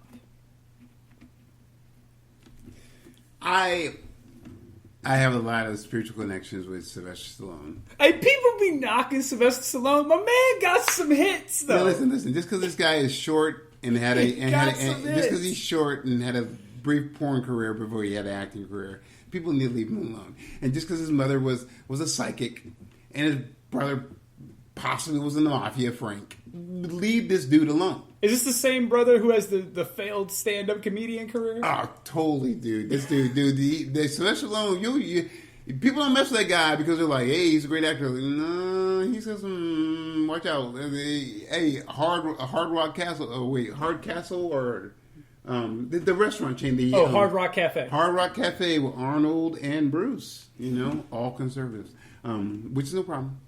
So I'm gonna keep my 4 that need to stay. That I don't take them out after that is Rocky, Rambo, Copland, Tango and Cash. You say Rocky, Rambo, Copland, and Tango and Cash, and I have a reason for all of them. Okay. My 4, obviously, I'm gonna take Rocky 2. I prefer Rocky 2 over Rocky. I prefer the one where he wins the belt than the one where he comes up just short. The one where he beats up the black man. Yeah. I prefer the one where he gets his revenge. Because a black man killed a black man, and then he beats up a black man.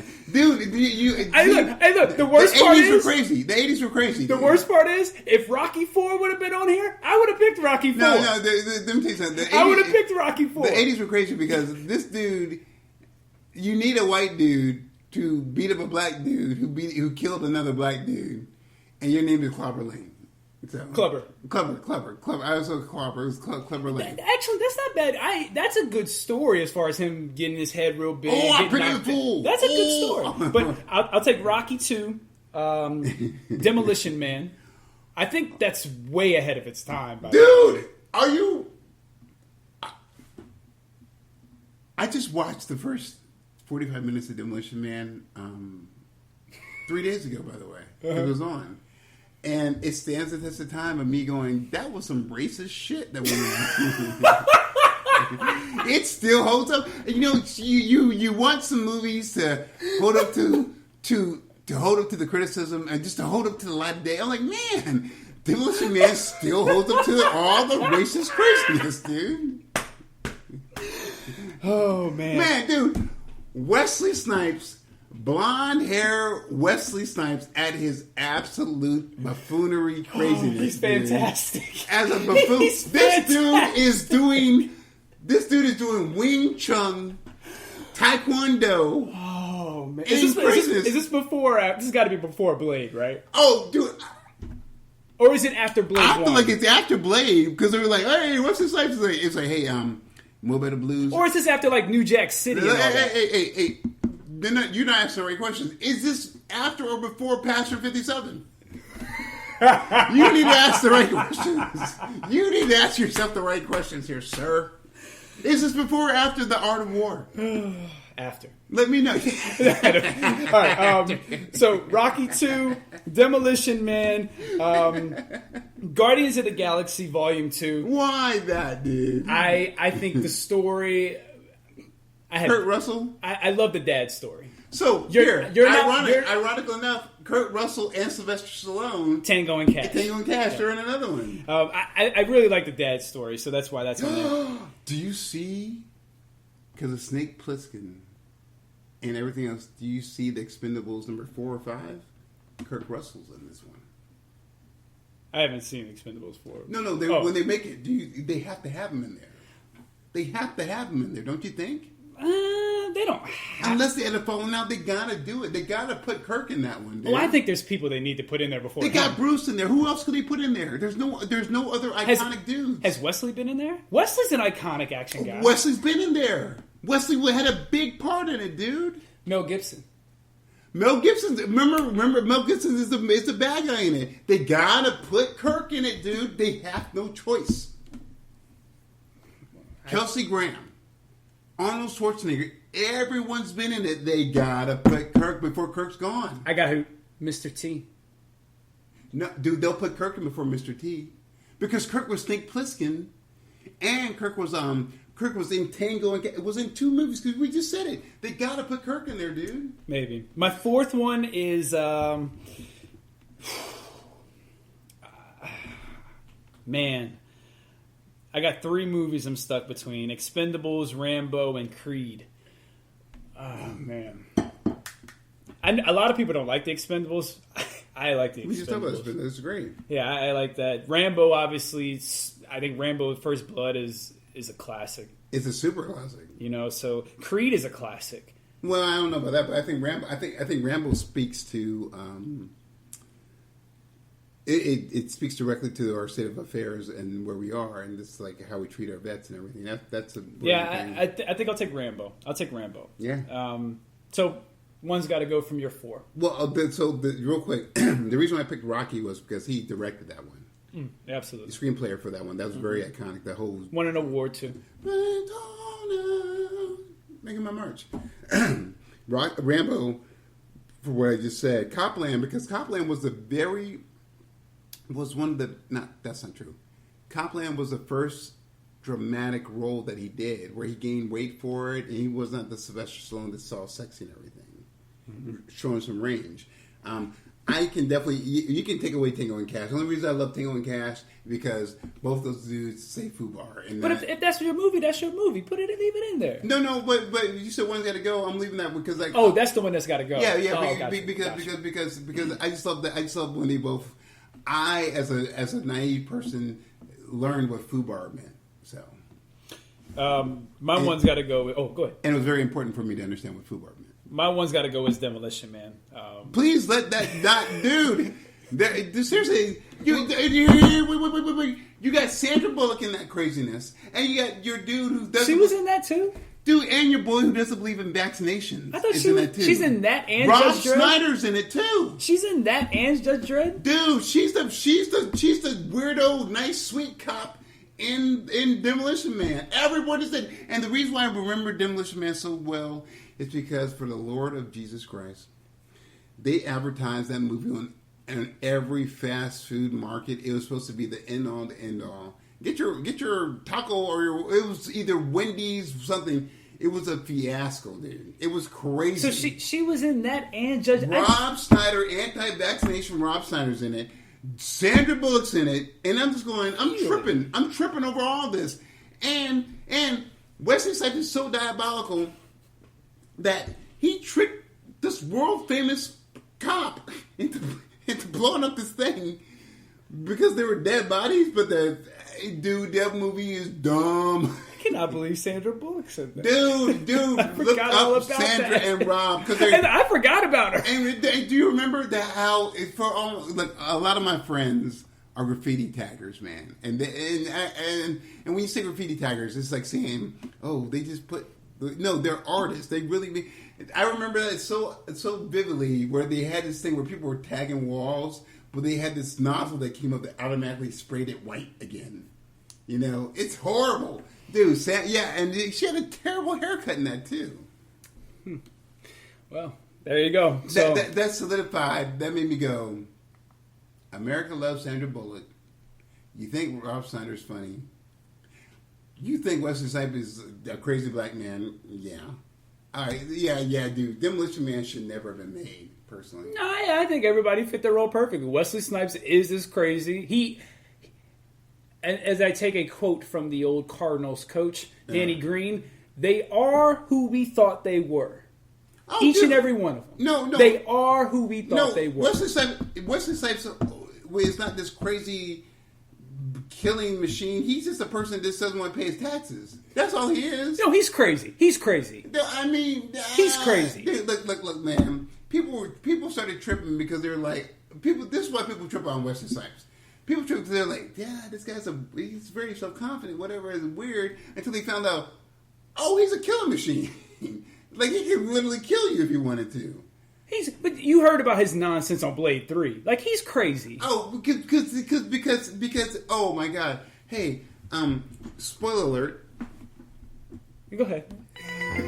Hollywood actors have egos and are fucking nuts. Well, that's a Dude, bit he much. saw though. Ryan Reynolds and he saw all these young coming up and getting the shine that he wanted, and he got jealous.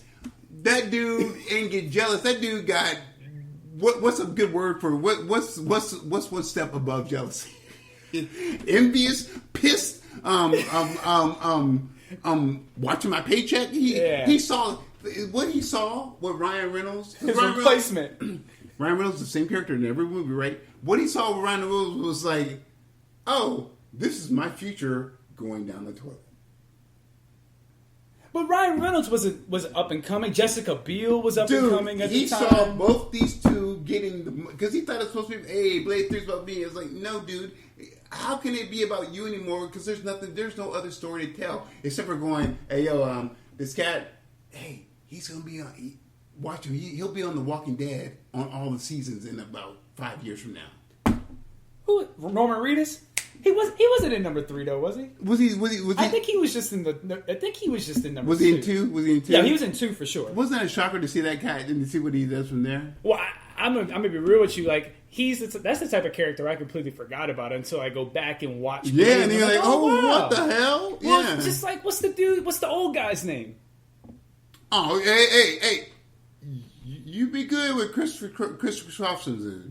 That's Chris Christopherson. Let me tell you about Chris, man. Let me tell you about Chris. I don't think that's who I'm talking about. Chris Christopherson. Let me tell you about that cat. That dude, prolific actor, amazing. Yeah, that's cool. That dude, yeah, that's cool. That dude is a songwriter singer. He is he's a country songwriter singer. That dude is dope. He is amazing. He was in to this day, he was underground in this movie. I think it was called Millennium. Really weird sci-fi movie where this plane disappears and it's about Bermuda Triangle, something really weird. But he's in that with this hot actress during the time. But yo, man, he's great. I love Chris. Well, we can go ahead and go into our chameleons topic. And while we're on Blade, a female actress who I think is a very good chameleon and one of my favorite actresses. I think she's one of the most beautiful women that's ever actually graced the big screen. Minnie Driver. Sanaa Lathan. Okay, that's cool too. I love Minnie Driver, dude. I love Minnie Driver. But Sanaa Lathan, I think, is a great chameleon. I think what has Sanaa Lathan been in? She was in Blade. She was she was in Love and Basketball, Brown Sugar, Alien vs. Predator. Wait, is she the lead girl in Blade? She's the lead black chick. Oh, her! Yeah. And Blade, not Blade 2. Got you. Yeah. Oh, she's great. Alien vs. Predator, I thought she was good. I thought that should have been her. What's her name again? Sanaa Lathan. You know who her daddy is? I do not. Oh my God! I think her daddy is Stan Lathan. I think she is so gorgeous. So here's the thing. You know why she's a great actress? And why she does her thing? Because she practiced. She worked on her craft. True. But her dad is a prolific, amazing producer and director. He's so good. All the Dave Chappelle specials that have come out lately because of him. And her mom acted too. Oh, dude. She comes from her gene stock is lethal. Dude. Well, she's a great actress. Oh, man, she's great. Let me tell you, this is a side note about the daddy. Dave Chappelle, when he got the Mark Twain Award, Dave Chappelle goes, hey, and he pointed to that dude in the eye, and he went, hey, yo, eat your Wheaties, eat your veggies, because we got a lot more work to do, man. And Stan was like... Sanaa Lathan is also Catwoman in the Harley Quinn animated series. And is she not... You said it, but she's in AVP, right? Yeah, she is. She's the lead woman in Alien vs. Predator. She's so versatile, man. Like, put her with a rifle and gun, dude. So why don't we deserve... If you're going to do your Vixen, that's your Vixen. Well, no, but check this out. Why can't we have... And it could be lots of PLCs. Like, why can't we have an all-lethal female assault squad? And have her be part of it, dude. Charlize Theron and her and some others and get down to the nitty gritty, dude. Because your girl from Colombian. Zoe Zandala, dude. Them girls know how to work, man. Yeah, I think she'd be a great. Sanaa Lathan be a good Storm too. She'd be a really good Storm. I don't want to do any more shows with you face to face because I'm agreeing with you too much. Because she's got the chops for it, dude. It'd be easy, and I think her and Chadwick look pretty good together. Oh, I'm gonna mess you up. Forget Storm. She'd be a rad on Misty Knight. She would be a legit. Oh, Captain Marvel. She'd be a legit. I agree with you, but I like the Misty Knight from the TV series. I thought she was great. No, because you know what threw me off? I was like, why are you playing ball, dude? Don't play ball right now. Don't play ball. It wasn't Catwoman level bad though. She could hoop though. She could actually hoop a little bit. I know she did her thing. Yeah, she could hoop a little bit. I get it, but my Misty Knight is like, yo, I'm ruthless. I'm doing this for the love of the people, dude. I want to get back to that thing. And who was the other character you said? Captain Marvel. I like the woman they cast as her too in Captain Marvel. Well, let's see what they do with the rest of because they're going to have to age them a little bit for the Captain Marvel too. So let's see what they do with them. Well, because I do like because she's also going to be the new or she was going to be the replacement for James Bond. Can I side note for a second while we're on this, just because I got the beers in me and like, please refresh my memory. Why the fuck do we care about Ironheart? Oh, we don't. tell me again where she came from and why we give her. Is this more of this whole bullshit about just throwing people into things? Well, Riri Williams, I will say this. Give me a background on her. I don't read her comic or anything, but I will say that people tend to like her. Like, there is a genuine like of her and kind of what she brings to the table. Is she MIT or is she like some genius? She is like a genius that, like, I think works for Stark or something like that. Yeah, I don't know her exact backstory. Don't we get that from Moon Girl and Dinosaur? I love that part, dude. We had that, and then I've been clamoring for Natasha Irons too. Ooh, by the way, you said that either last episode or 2 episodes ago. I've said that for a while now. And you have been and I don't know if you're doing it to be evil, to plant little seeds in my head, but it's working because there's not a problem with that. Why not? So we're all into this, dude. DC beat Marvel at their game again. Hey, my dad, Uncle, what do you want to call him? My dad retired, and he gave me this legacy. She's got access to all the JLA. And she's got the legacy thing, like, hey, I got these genes from my dad and my mom. I'm a genius too, fucker. We were talking about the Batman Inc. show. Yeah, you could easily introduce her through that. There's your tech. Well, here my thing is, I want her to be on some. I still like my Superman Batman divisions. Well, it could be like they did with Cyborg, Doom Patrol, and Titans. Wow. Yeah, you know what I mean? That is really true. Yeah, I mean, I thought they did a really good job of introducing Doom Patrol with Titans, and then Doom Patrol was able to do its own thing. And why not be narrow? And that's me being narrow-minded and saying, why can't she be with this Batman Inc. thing? And still, it gives you a little taste of the Superman world. And it would show you why she's able to be in the Superman world. Absolutely. It would give you you have your introduction. People will be like, oh, who is this Natasha Irons? In this Batman show, what is she bringing to the table? Then you flip it, tell her, because you got to have a Batwing in there. I don't have a problem with a Batwing, and it could be David Zimbabwe instead of Luke Fox. This could be David Zimbabwe, and I think Luke Fox could kind of be your Lucius for the Ink. So see, that's what I'm saying. Maybe Natasha can still stay with the Superman world, but give Luke. Give Luke their thing, Yeah. Yeah, dude, that's good stuff because, hey, again, throw Natasha Irons out there from the side, but let's get back to the Batmaning thing. Why not have Lucius Fox in there? You need a person in there. You can have your Barbara. You can have your Dick. You can have your Luke. These 3 keep the legacy of Batman going on. We done shifted from Chameleons back to Batman Inc. Obviously, because we know dude, it's a thing. It's a thing. So let's talk about some of the actors and actresses who are not chameleons, who you see in every role. You've brought up Tom Cruise. He is who he is in most of his roles. The road to perdition. You see him, even if he's a bad guy. That's Tom Hanks. Tom Cruise should have. No, I'm sorry. You're right. I'm going to get one more beer. I'm drinking another beer, though. I got to drink another beer because Tom Cruise. So let me ask you. You say you see Tom Hanks in every role. Yeah. So who are you seeing? Are you seeing the guy from what's the movie Castaway, or are you seeing Forrest Gump? What Tom Hanks are you seeing? Because to me, he's able to blend in pretty well. That's good, but here's the thing about chameleons. The whole purpose of chameleons is not that. Oh my God, chameleons blend into their environment, so you're seeing tastes of the environment in them. Mm-hmm. So, like when I saw Will Smith, I see Will Smith.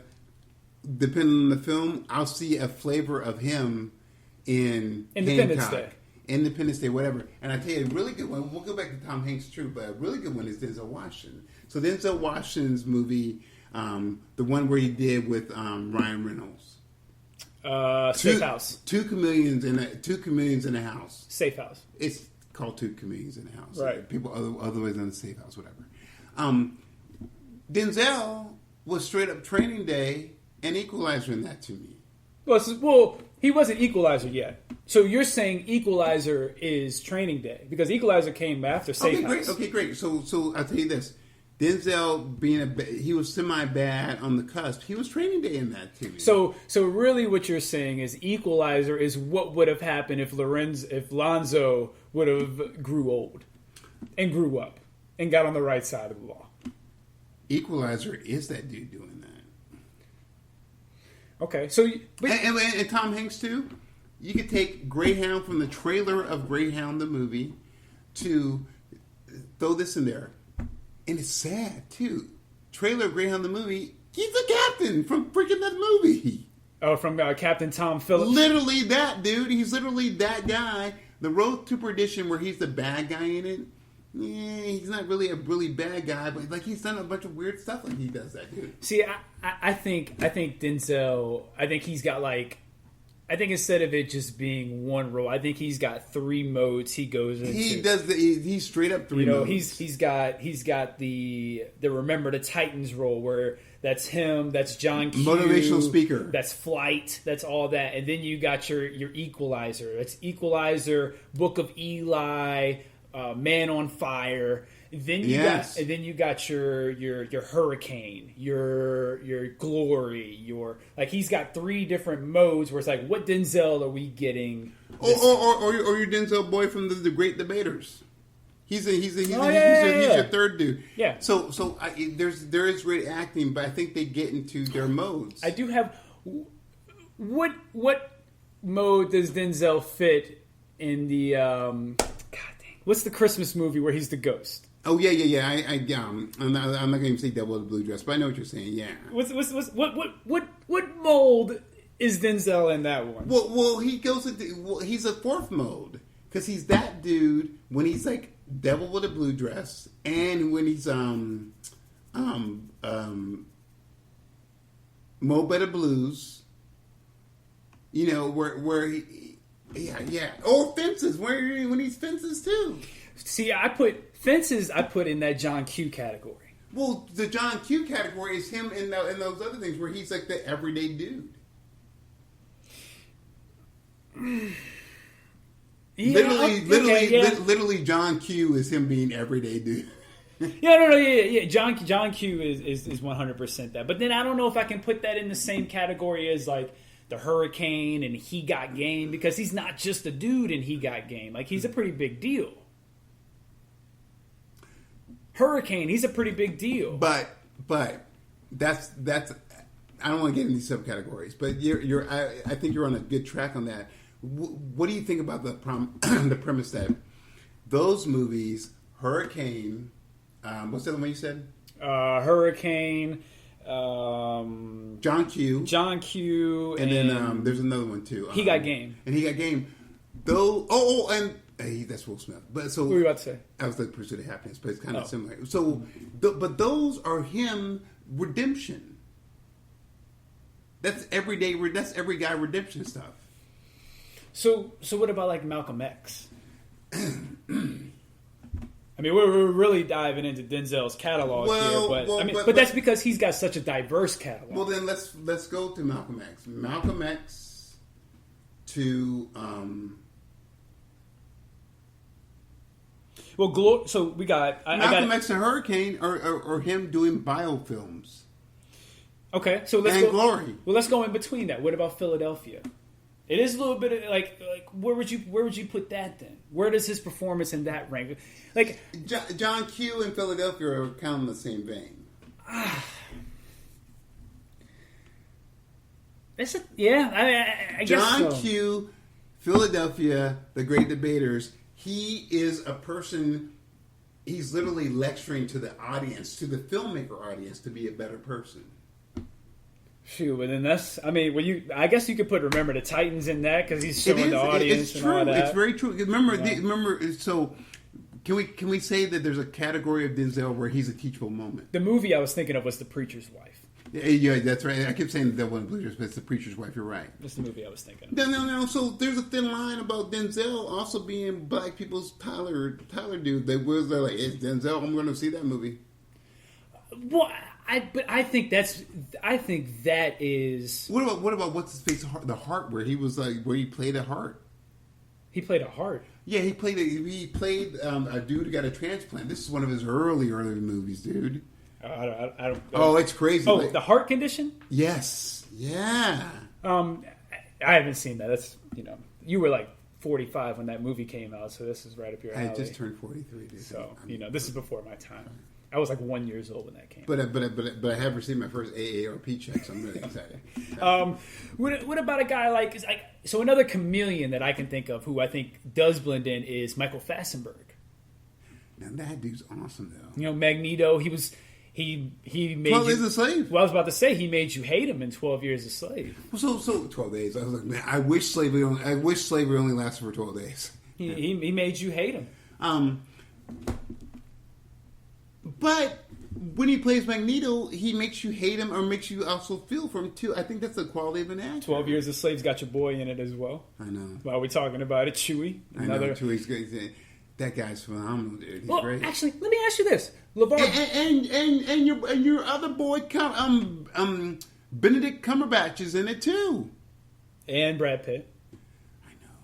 And so let's use that movie as an example. And Brad Pitt. Minus our female lead in that respect, dude. Let's go with those guys. So Brad Pitt is the benevolent dude. He's that nice guy, And he chose that. Guess what? So people got into that to go, what?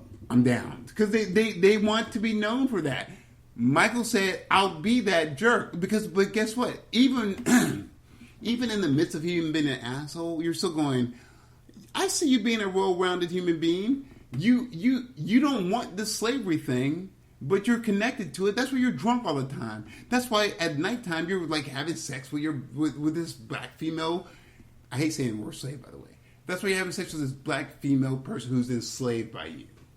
He wanted to show that. Brad Pitt wanted to show that I'm a cool guy. I'll never forget that documentary after Katrina where Brad Pitt's like bought a bunch of houses and he's walking down the neighborhood and he's like, hey, what's up? Hi, Lana. Hello. He knows all the neighbors in the neighborhood. And they're like, hey, Brad, thanks for the house, whatever. But guess what? He's an actor. He should remember those lines. He should remember his names. I'm not saying he's being disingenuous for it, but I'm just saying, And then you got Cumberbatch. That dude is also another great person from Sherlock Holmes to whatever. But we can say this: the element of the chameleon, whether bad or good, is there's a flavor of them in every movie. Vince Vaughn. He'll play literally the same person in every movie. There's a flavor of him in everything, from the Wedding Crashers to great movie. To Mr. and Mrs. Smith. Does he not have a flavor in all those things? He is the same character. You know what I mean? Now he, out of everyone we mentioned, to me, him and Tom Cruise are the only two who I cannot think of a movie where they're different. Actually, I scratch that. Vince Vaughn has that Psycho movie he was in, where he was pretty good. And that's different. But besides that, they all pretty much play the same role. But here, even your Psycho movie. So, from the Psycho movie to what you said, can't you also see Vince Vaughn just going off the rails a little bit in every one of his movies where he goes on the rant? Like, hey, Psycho, you're on the rant. But like, yeah, I get you. Tom Cruise, look, Tom Hanks, dude, he is a legit thing. It's like, but, which is a separate subject, the best actors will ever have are the comedians because you had to do a stand up, you had to gauge your audience, you had to present in front of your audience, so you know how to present. I feel like the Brad Pitt thing. I think all of that started with probably just looking at his filmography. I want to say from Inglourious Bastards on. I feel like that's kind of the role he was in. He was in this leadership mentor / role where he's kind of in charge, he's running things. Because after that, you go into Moneyball, he's kind of charged there. But think about it, Regular Scott, even Fury. Think about it. He's the American iconic face, and I'll tell you, Brad Pitt to me is our generation's Robert Redford, and they were actually in a movie together too. Which was a handing of the crown, by the way, when they did it. It was a shitty movie, but they did it. So like he's our generation's Robert Redford, which is like this really smart, good-looking guy who's everyday. He's the everyday guy, but you know he's everyday guy. You're like, that's the everyday guy who's fucking good-looking, you know. So, Oz, any other male or female chameleons? We need to talk about the females. Like, hey, well, we have talked. Let's talk about our girl, Charisse, dude. She kind of does her thing. She's the same character. Literally, from Old Guard to this, she's that badass. You know what? And I like her. I like her being a badass actress. There's only one movie, and she won an award for it. Moneyball. No. Monster Ball. Monster. But again, she wore prosthetics for that. Yo, man, you know how it's always Hollywood bullshit, but apparently she got discovered by throwing a fit. Being in line for her turn for the bank and throwing a fit. And someone was like, oh, yo, I need to see who you are. Yeah, I need to see who you are. I need to see you look good and you're crazy. I love you. So I need to see who you are. You can adopt all the black babies you want to. I'm down. But so what about like you brought up get him on him, Jodie Foster. I definitely was not about to say Jodie Dude, Foster. I used to love some Jodie, man. Jodie. See, here's the thing: the male dudes can live with their good looks. The females have to like act and chop. I don't agree with that. Okay, besides, I don't know if that's 100% true. What's her face? Cameron Diaz. You see, I just did that. I motioned with the hair, and she's the same person every time. When is she not? Even when she's like getting all turned on by some leopards eating other people in that cocaine movie, she's the same person, dude. Oh, I have no idea what you're talking about, but I might have to check that out if she's watching leopards. Oh, you don't remember the drug movie, dude, where she's like, I just love to watch them run. I was like, you drug addict. Nah, I've never seen that. It's a good one. It's good. The only Cameron Diaz movies I can truly say I've enjoyed are The Mask and she's like the same person with Something About Mary and all those. No, she's much more clueless and oblivious in There's Something About Mary than she is in The Mask.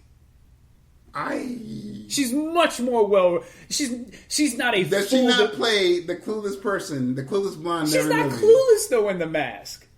I don't know. She's a damsel in distress. But she's not clueless like she is in There's Something. She's not like the Charlie's Angels chick. God, she's terrible in that. She's not like that or anything. But what about Jennifer Lawrence? So, while we're going, what about Mystique? We went from some girl who was like, "Hey, little black boy, I'll dance with you and save the last dance," to her being that's not her.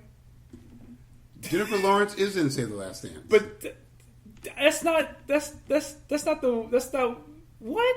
Jennifer Lawrence is in Save the Last Dance. She's that person. That's what she got one of her starting roles from that. Go look it up. Jennifer Lawrence is in Save the Last Dance. Yeah. I don't know about that. But go ahead with what you were going to say. I'll give you a second. No, go ahead. Continue what you were going to say. I love the narration films. Go ahead. So she went from that to Born Identity to... That's not Jennifer Lawrence. What's her name? That's not Jennifer Lawrence at all. I know who it's Jennifer Stiles. What's her name? Stiles.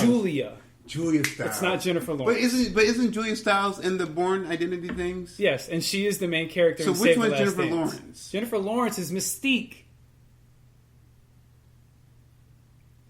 I always think of Rebecca's same. Okay, she's the Hunger Games chick.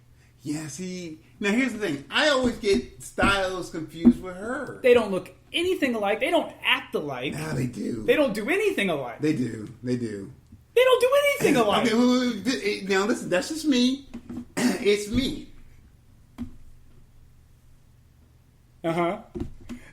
Hey, look, Oz out here just staring out his window at some random guy walking around. I'm like, hey, I'm not that. I'm like, yo, man, you take my parking space. You're gonna need to move that car, bro.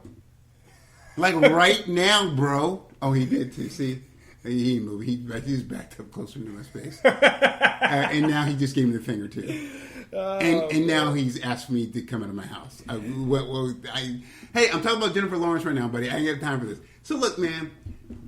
Do you like her, dude? Jennifer Lawrence? I don't dig her. The Hunger Games. I like the first Hunger Games. I didn't see the second or third one. I also Silver Linings Playbook is pretty good. I enjoyed that. Here's my thing about Jennifer Lawrence. I am thinking about Jennifer Lawrence. Here's my thing about Jennifer. Oh, I thought you said you're not thinking about Jennifer Lawrence. No, I said my thing. So I don't really like her. I don't really dig her acting or her thing. You know, she's not my thing. I feel that she does this. She tries to do this over the top commanding. I'm a leader. Where I feel like I'm like, yeah, people know they will gravitate to you if you're a leader. I think that's the movies you've seen of her. Okay, tell me a movie I haven't seen of her where I can get a better perspective on her. Mother. Oh, she's in Mother. Okay, I'll watch it. But if you don't like weird movies like I do, Mother is in that same vein as Midsommar. Scott, I've introduced you to. I made you like weird movies. I'm the one who helped mold you into the weird movie. Name one weird movie you introduced me to, dude.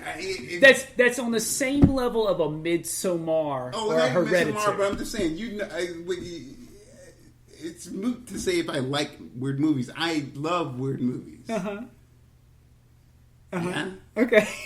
Okay. I mean, you had the look on your face like you had something else you wanted to say. No. Yeah, I'm just correct. I'm just literally correcting you by just going, hey. This all-female movie you were talking about with Sanaa Lathan, Zoe, Charlie. You want her in it? Have you seen Red Sparrow? I did see Red Sparrow. She was fine in it. She was fine in Hunger Games. Okay, here's my thing. And I got to get over myself. I bet you one of my problems is my own personal bias. I feel like she's probably a handful to deal with. I don't doubt that. I don't doubt that. And you know what?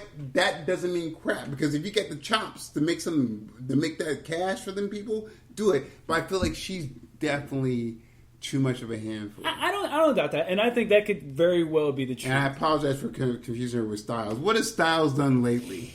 I know she was. Why can't she do more action stuff? But she's like, I don't do it really. I'm like, God, jeez, dude. Let's check out Julia Stiles. I did Othello. She was in Hustlers, which is a very good movie. Okay. Jennifer Lopez. Okay. Last action movie she did was Jason Bourne. God dang, dude, like 20-something, right? 2016. God dang. Maybe she's chilling. It's fine. I mean, she doesn't really need to do anything. Right? Is that right? So what about? So it's the same thing. I'm thinking about another dude. Why doesn't Lucy Lawless do more stuff? Well, Lucy Lawless did Xena. She was in Spartacus for a long time. But why X-Files? I didn't watch X-Files. Fine. I didn't. X-Files does nothing for me. What about Angelina Jolie? Oh, that's a character who needs to be in the Expendables before Kurt Russell. No. They'll do it to say that they're woke, but to be really woke, they'll throw... she should be in it, They'll throw Jackie Brown girl in there, Pamela Grier in there. That's fine, but Angelina Jolie has earned a role in it. Between Tomb Raider, Mr. and Mrs. Smith, Salt. She's... Wasn't Salt great? She's earned her spot in that. Yeah, dude, but and she's going to be in the Eternals coming up. Yeah, I know people are all like freaking out about but like, dude, forget who she is as a person. She's a great action person. She could. I think she should. I think she should be. If you're that little movie you're talking about, she should be all female Expendable. She definitely. See, here it goes. That's crazy. She needs to be in that. She needs to be in the Expendables too. Absolutely. Yeah.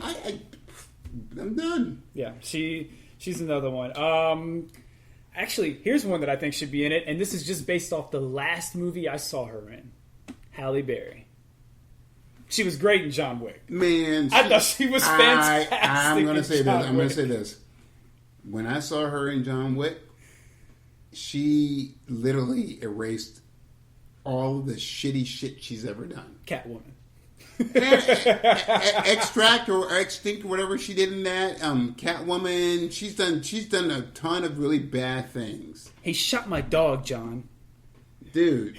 John, oh, wait, no, not even that. John was like, I got it. Not even that. You want some water? Give me a second. Shot my dog, John.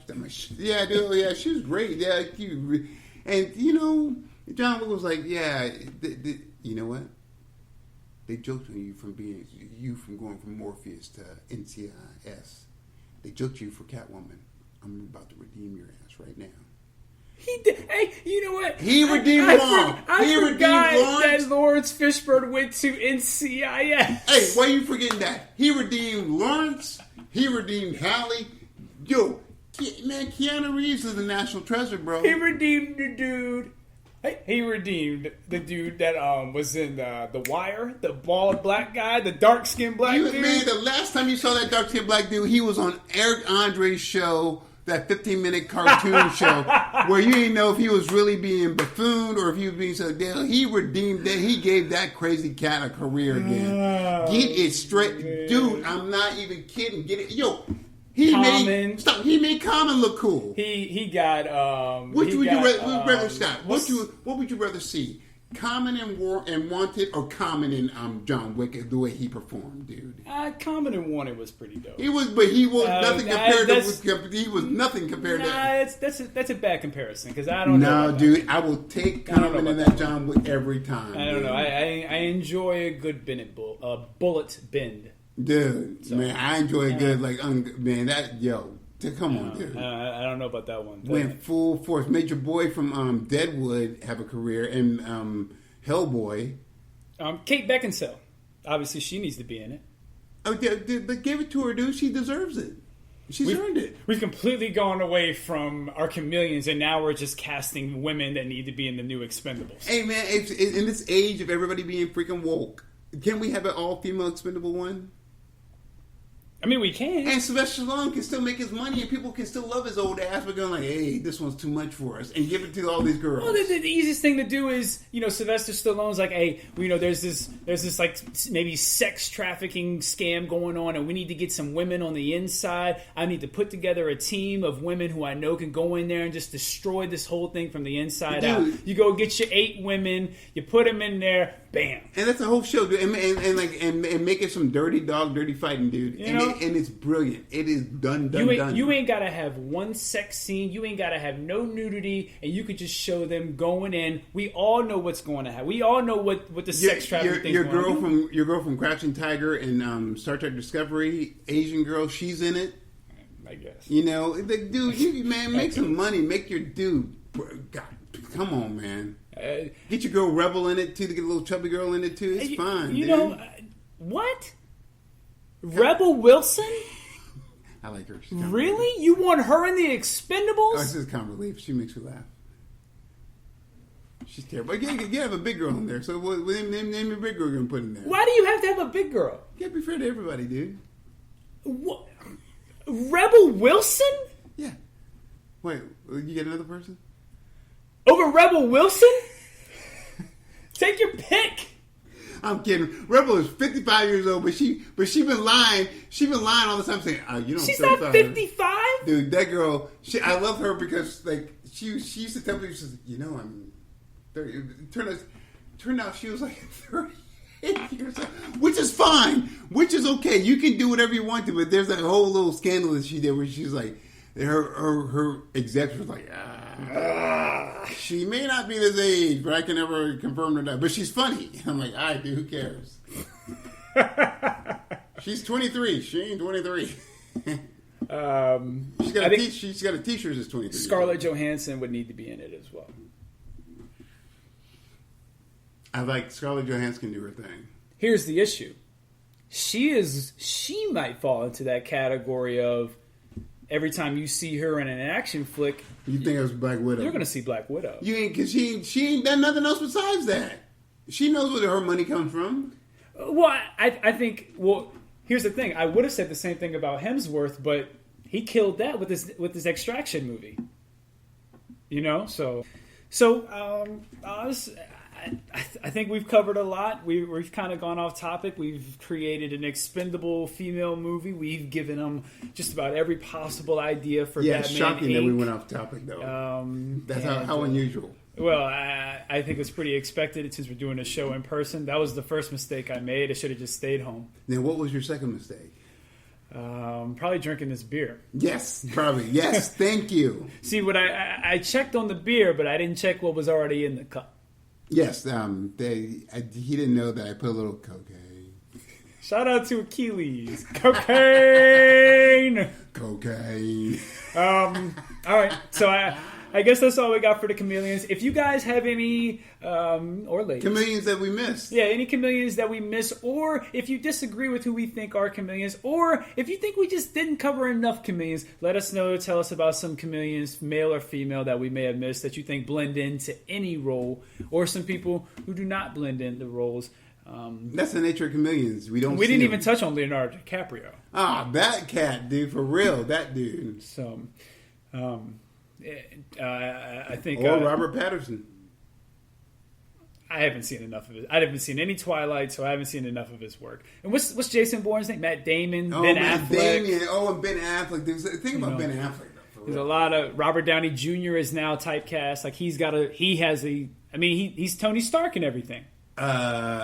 Dr. Dolittle, Tony Stark, Sherlock Holmes, they're the same person. They're all the same people. They're the same. He knows his niche. Even that lawyer movie he did, he was Tony Stark. No, they all know their niche, dude. Yeah, there's that. That's probably why Chris Evans doesn't want to do a lot of movies. He was completely different in Knives Out than he was as Captain America. Hey. I don't know if you've seen Knives Out. I don't even care, dude. Like, y'all going to give Chris Evans respect because Push should be a TV series. Enough with Push. Everybody, you're gonna give. If you want a hashtag for Nicolas Cage, you're gonna give you Chris Evans respect for Push because that movie is still up there, amazing. There's a reason no one talks about it. Oz, what you got for the final blow? People don't push enough. Final blow. Yo, you and these puns, man. What? Hey, man, I'm just saying, dude. You know, it's just true.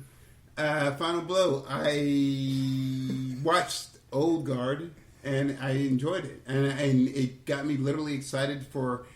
I'm like, wow, sequel away, series away. Have at thee. Do what you need to do. I'm all in. We'll see if I watch this faster than I watch Watchmen. Dude, if you watched water boil in a pot, it'll be faster than you watch The Watchmen. Okay. If you watch a plant grow from being planted to coming out of the earth, it will be faster than you watch The Watchmen. If you watch a turtle try and beat a hare in a race, it will be faster than you watching The Watchmen, dude. Okay? Okay. Cool. Listen. You got all the time in the world for this, okay? I don't have all the time in the world. No, you really don't because but from your schedule, dude. I don't. This cat was like, hey, man, I watched The Watchmen and it was really cool. 2 years after it came out, you cannot do that. It wasn't 2 years. Sorry, it was a year. It was literally a year. It's probably like a year. I needed the free. Yeah, this dude was like, "Hey, I came to the protest with my signs," and they're like, "Yo, the protest has been over for 3 weeks, dude. We're good." Oh man, what do we do with this sign, dude? What's up? You know? Oh man, I brought snacks. What am I gonna do with them? You know? It's doing that bad. What kind of snacks, though? This like I brought roasted almonds. I was like, you know, this dude brought water and rice and a sign to the protest. So, just saying. Rice is solid, though. Hey, can we give a shout out to Jennifer Connelly too, who's amazing and everything? You just like her. She's not amazing at anything, so she's fine. Her and Cree Summers are national treasures. I have to tell you that right now.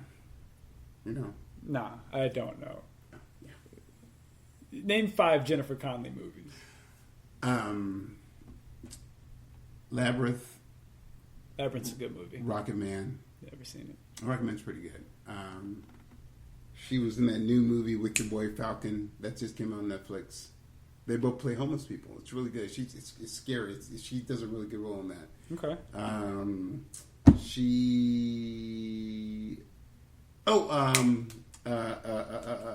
That really weird drug movie.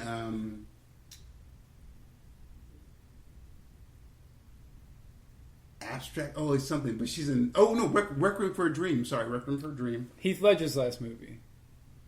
And your boy Joker's in that movie too. Jared Leto. Jared Leto's in that too. And then she's also in... I just saw her in something else where I was like, I gotta watch it now. I figured out. She deserves a gun. She deserves an action flick. So Jennifer Connelly? Yeah, she deserves a gun, dude. Wasn't she in Hulk? The Incredible Hulk? Incredible Hulk, brother. Thank you. Could you not see... Okay, now, we already know the answer to this. You can't see her as an older Wonder Woman? Holler. Say it. Oh, boy, I'm looking dead. Hey, stop it. I'm looking dead in your face. You can't see her as an older Wonder Woman, Diana Prince. Not over Gail Gadot. Not over Gail Gadot. Gail's a fighting prime Wonder Woman. You know who I would want as an older Wonder Woman? Linda Carter. Lucy Lawless. See, now that's who a older Wonder Woman is supposed to look like. Big, strong presence. That's legit. That's who I'll take as an older Wonder Woman. Done. Okay, but Jennifer, you call me. Okay, it's fine. The wife said it's cool. You can call. It's fine. I'm going to tell you what we not doing on this show. Text me. What we not doing on this show. I'll give you my number right now. This is not turning into the red table. Okay? I'm going to tell you what we not doing on this show. The first thing, this dude came out and said, yeah, it was weird, but I felt I was filming with these guys. I just wanted to say, I'm not trying to get any publicity. Jada and them, like, I unequivocally deny these accusations. A week later, I mean, maybe they happened. You know? But here's the thing, though, man. Everybody knows what type of deal they got, and they can do whatever they want. But I'm on the fence. I'm on the thing like, man, this was... I'm about to get started on this. This is a whole nother thing, man, because Round 2, fight! I feel completely different than most people about it, because I think what they did was something you just don't... Like, this is something years ago that they've already kind of buried the hatchet about, and they're just now talking about it because this dude has an album coming out, so he wants some attention. Like, that's why I don't pay this. Like, this is some BS. But they ain't buried the hatchet. This is an ongoing thing with them. Believe me, hear me now. If this came out then, this is part of their DNA and their relationship. No, I agree with that. That's why I'm saying... But my whole thing is this. Yeah, your boy is trying to make some money. Yeah. But guess what? Choose your partners. Choose the people you sleep with. And my other thing is this. When it comes out... Don't fucking lie about it the first time. Now, and by the way, this is the thing that pisses me off about it. Don't lie because you got this talk show and you're seen as this hippie guru. That makes you more of a human being. Don't lie, and then you got to come out 2 weeks later and be like, well, we had this thing. It's called an entanglement. That's not an entanglement. Your lies are the weeds or the entanglement. Y'all had a straight up fucking thing. That was it. Yeah, no, she shouldn't have lied about it. But I don't. They both lied about it. To me, if this young buck wanted to release a record, they have a right to lie about it because they don't have to tell us anything. They don't have to tell us or let us in at all. But check it. Then all you have to do is go like. They shouldn't have said nothing. Apparently, our dude has a record that's being released. We're going to be respectful to this. We're not going to say anything. You lying about it is you're covering up. Dude. Well, I know, and I agree with you. They shouldn't have lied, but they have every right to lie about it and be like, this is our statement. We're done with it. As Regular Scott said, you have every right. You can even sauce it up and say, yo, there was a goat and an elephant in our thing too, and a chicken. And they went down the hill with Uncle Oz. Dude, and they walked down the hill with Uncle Oz, not ran down the hill. So you have the right to do that. But again, my whole thing is, it's about all this craziness is about your persona. This dude released an album. Yo, I had some sex with Jada. Will Smith signed off on it. I'm releasing his album. Let me get some publicity. You should do that. Make your money. But then you should. That's a dickhead move. Oh, but hold on. That's a dickhead move. Time out. If you have the right, if you just said you have the right to say, I don't need to tell you anything, or I can. That dude, because it happened. That dude can do whatever, because those are consequences. But that doesn't make it not a dickhead move. Just because you have the right to doesn't mean it's not a dickhead move. Let me be clear here. That gentleman that exposed the secrets of the intimate thing, that motherfucker was an asshole. No. They didn't. That was not for the internet. That was between Will Jada and that dude. That's it. Because those are the three involved in it. So when that dickhead decided to blow up the spot to release that, he's an asshole. But aside from, we know you're a dick. And we know your album ain't going to cost shit. You know, that is the last wrong of this dude trying to get some shine. But I'll tell you this, Jada and them shouldn't have fucking denied it. They should have said, yeah, we did it. Or said, yeah, you know, it's none of your business. Cool. What you got to say about it? That's my problem. My problem is a denial of it all. I just want everyone to know that I walked out and went to the kitchen and came back and he was still ranting. No. I want y'all to know that he walked out, went into the kitchen, poured the rest of his beer out because he couldn't. He couldn't handle it. He couldn't handle it. The beer definitely got drunk on the way over there. There's no question. No, son. Let me tell you. We don't pour. You can go check your sink. I don't need to say this. Go check your sink. I heard, dude. Hold on. You heard a respectful man taking that glass that you gave me and rinsing it out because that's what you do at somebody else's house. Correct. Okay. Rinsing out the beer that he did not drink. I did drink the beer. The beer is gone. The beer's been gone. How are you going to rinse out? And this dude is definitely David Blaine. How are you going to rinse out more beer than I gave you? So apparently he opened up another beer and rinsed out apparently 2 beers of my beer. Well, I didn't rinse out 2 beers. I only rinsed out the residue in the backwash of the beer. Okay. There's 10% of everything you drink has backwash. I don't want to drink backwash. I drink backwash. It's my Well, you're disgusting. Well, why is it disgusting? It's you know what? You had your final blow. It's my final blow. Okay? This dude stuck his finger up, pointed his finger in my face, and then pointed his finger up to God, and then said, you had your final blow. So he's literally telling me and God, y'all gonna hush. I got something to say. Now, I don't argue with any man that pours out a half a beer because he didn't want to drink their half. I'm gonna let this dude do his rant. All I'm gonna say is, have at it, dude, and please. I'm trying not to make the right eye contact. That's what incites certain people by getting the right eye contact. He's still not giving me my final blow. And both his hands have gone up now too. Okay, so this is the act of frustration. Brother Scott, you got something to say, bro? Oh God, man! This will be the last time we ever do a show together. This will be the first of many times. See, because that got real. See, he can't hide behind his safety of his own house. He has to come when he throws his finger in my face and lifts his finger and says COVID. I'm just like, dude, what the hell, man? This is like some deep stuff.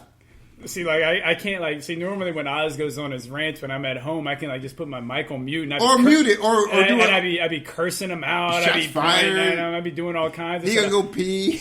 I ain't been able to do none of my sound effects. So you know what? I would like to extend an apology to all the listeners. This one's on me, gentlemen. He's surrounded by my bad. My skittish dog. I just want you to know nobody heard a word you said because my sound effects were playing. Because I made sure these were louder than you speaking. Never. So I just want to. Hey, do I need to play another one? Do your final blow, bro. Okay, I just didn't know if I needed to play another. Do your final blow, bro. All right. And one more thing. Do your final blow. This one is on me, gentlemen. My bad. I apologize for that. So my final blow is Oz obviously didn't bring it up because he doesn't remember the important stuff like that. But we will be guests on JVD's podcast, The Villains, the Men. We will be running another gauntlet. The full gauntlet. I'm sorry? The full gauntlet, son. Well, every gauntlet we've done has been a full gauntlet. This one's a full Monty. We're trying to see if our boy survives these onslaught. Every gauntlet we've run has been a full gauntlet. This will be the same as the other 2. They're going to go through 3 Marvel characters, and we'll have a DC character. It's the exact same thing, just a different character. Oh, you weren't on the last one where we just did 1-on-1. Yeah, I wasn't on that. I know. I was on vacation, and I allowed you to go out in public by yourself. Yes, if you want to say that, it's fine. Little do you know, JVD and myself had a personal conversation where he asked if it was okay if you came out. And I know, and it was said yes, it was okay. I told you, I said it was okay. I signed your permission slip and everything. I know. And I just wanted to. So we'll be on that show coming up. Check that out. They also have an episode where they have Goku facing Jason of the Power Rangers, which is an interesting battle in the crossover collision. So that'll be my plug for this week. And we have some new ladies coming to the Defy Life family. A new podcast called Sippleness. And they are going to be talking about some, from what I heard on the Unsupervised podcast where they were guests, it's going to be a very wild show. They have some very candid and very adult conversations. Some things that I don't think Oz is quite ready for. Which were candid or adult? Your pick. Well, I mean, seeing how there's only one adult in the room right now, it's okay. Oh. And I'm being very candid with you when I say that. So he just called me the adult in the room. Oz, stuff we'll talk to him next time. As usual, good folks, peace and chicken grease. Y'all have a good time, because we're going to have a good time until we talk to y'all next time. Peace. And one more thing. It's not funny. It's hilarious, dude. Nobody finds you funny. Ah, dude. So like, man, what's up with Philip? Yo, what's up with Philip? Man, he be bringing up some really deep, provocative conversations, man. This is Defy Life.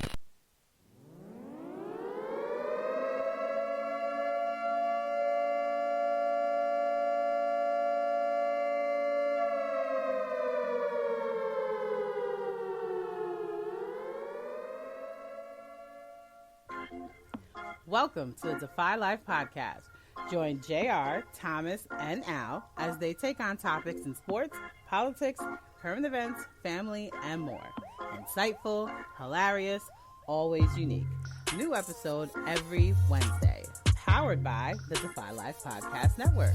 Listen at DefyLifePods.com and everywhere else your favorite podcasts are available. If you're not rocking with Defy Life, what's your life about?